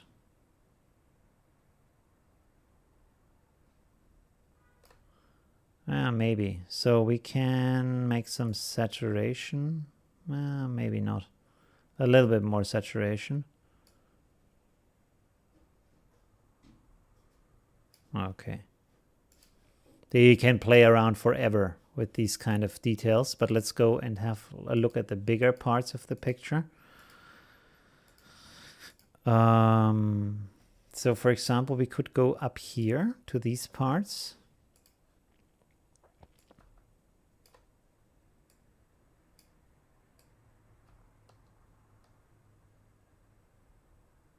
What I don't like, by the way, there's always with software, there's some shortcomings or downsides or stuff like that, is that this is always circular. There's no ellipse shape or like a cube shape or anything where you can say, I only want to have that part up here. So this is something that's not so good with that software. Okay, but I can now go up here and say, okay, I want to have this part darker so it doesn't like distract too much. And let's keep this here. And then I hold Alt. And then now I click, I can drag this over here and it has the same settings, but now it applies it over there. So I can go to these different areas here. Here it's not that good. So maybe let's try it up here. So you can see now this up here is way less dark than before. And it gives a bit more focus on these areas down here maybe. And I can also do down here. Let's see what this takes. Whoa, where's my preview? Oh, sorry. No, there we go. Make this a bit bigger. Okay. And then we can say we want to have some more structure down here. You see how this brings in the details? Like that. And then we can also have some more saturation. And we can also adjust the different color channels. You can see more red, less red. So let's make this a little bit more intense for the green.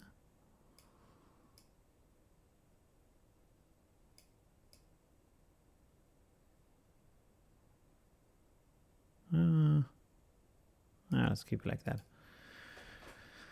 Okay. There we go.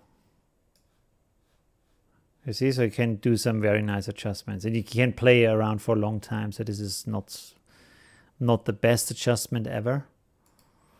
Let's go in here for the head again. I wish they had some kind of that I can simply hold and then mouse wheel my way into here for the zoom. That would be so much better, but it doesn't have that. Let's see.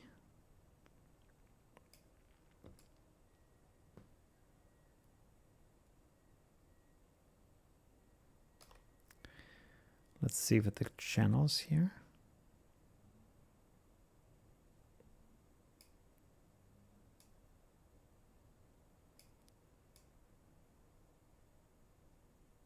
Yeah, you can go like this. You can do a lot of things. It's really crazy. Just wanted this to be a bit more blue. Let's see. Okay. Good.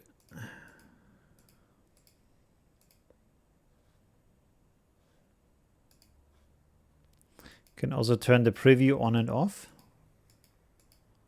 Yeah, it's just like it's slight, but you can see there's some changes in there, so that's pretty nice.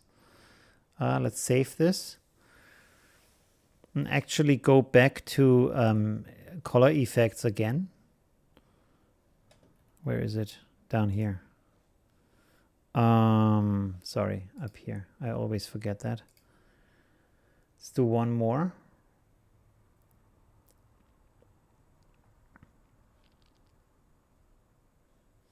So you also have this vignette blur here, and we can use that to, let's make the opacity size.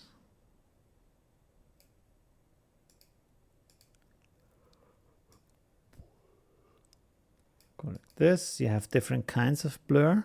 You see, like this is neutral, and this makes it also a vignette, a bright vignette, and this makes it a dark vignette around that. And this is kind of a fog thing. I'm not sure what that is. So let's see. Yeah, so this blurs the lower part and the upper part a little bit, so we have more focus on that area here. And then let's go here, and we have something that is called I think it's called Dark Light Center. I'm not sure where it is. Tonal contrast, it's not it. 1 second. Dark light center, this one. And this allows you to make the center darker or brighter, and it allows you to make the border darker or brighter, you see? So you can, it's kind of a vignette, but at the same time you can make the center brighter. You can adjust the center size, and you can set the center point with this, so it's around the head. Like so. Make the center size a little bit bigger, smaller. And you can also adjust the shape a little bit, like not by a lot, but just a tiny bit. So let's compare. That's actually better. You see like how the focus shifts now. So that's a lot better. Good. Yeah, Viveza is amazing. You can do so many crazy things with Viveza. It's really amazing. All right. So we have this as our starting picture here. This one. And now with a quick edit, we have this, which could use some more action, but it's kind of good still. And you get more detail if you zoom into, because like Affinity Photo, Photolab also does this thing where you have this kind of reduced preview where the picture looks unsharp in the preview, but then the more you zoom in, you see that's actually sharp. Although we could do some sharpening here. And I think the sharpening you only see at like 75% or so. Let's go like this. Intensity, radius. Is it already sharpening? No. Oh, nice. You see like how nice the details look like here now? That is very nice. But then you zoom out, you don't see it again. That's kind of the downside. Oh, and I think you can also mask it, or can you mask it in Affinity? No, you can't. In Photolab, Photolab doesn't have this kind of thing where you can paint in a mask. This is Luminar again, where you can do that. Yeah, but it's pretty nice. That looks pretty good for a picture that was taken at night. That looks actually pretty nice, pretty good. Huh. And with a D5600, so this is like a consumer grade camera also. All right, so that's that. I wish there was a way to can I compare these two somehow? Is there, there it is. I have to go down here now. There we go. Is it? It looks like the same picture. Does it? What does it do now? Oh. Huh? I'm not sure what it is doing right now.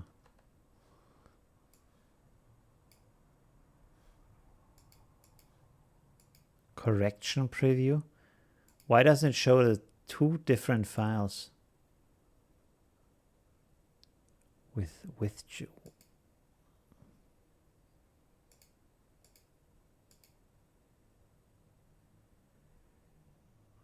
I don't know. I don't know about that function. I only want to have these two pictures side by side, but I can't figure out how to do that. There's probably a way. Otherwise, what's the purpose of this? Wait.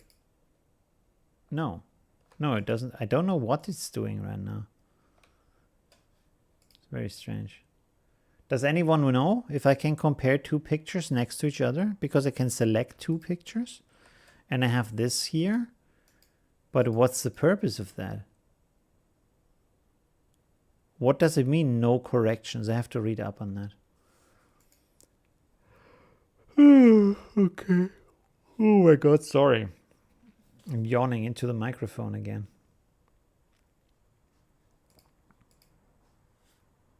Anyways.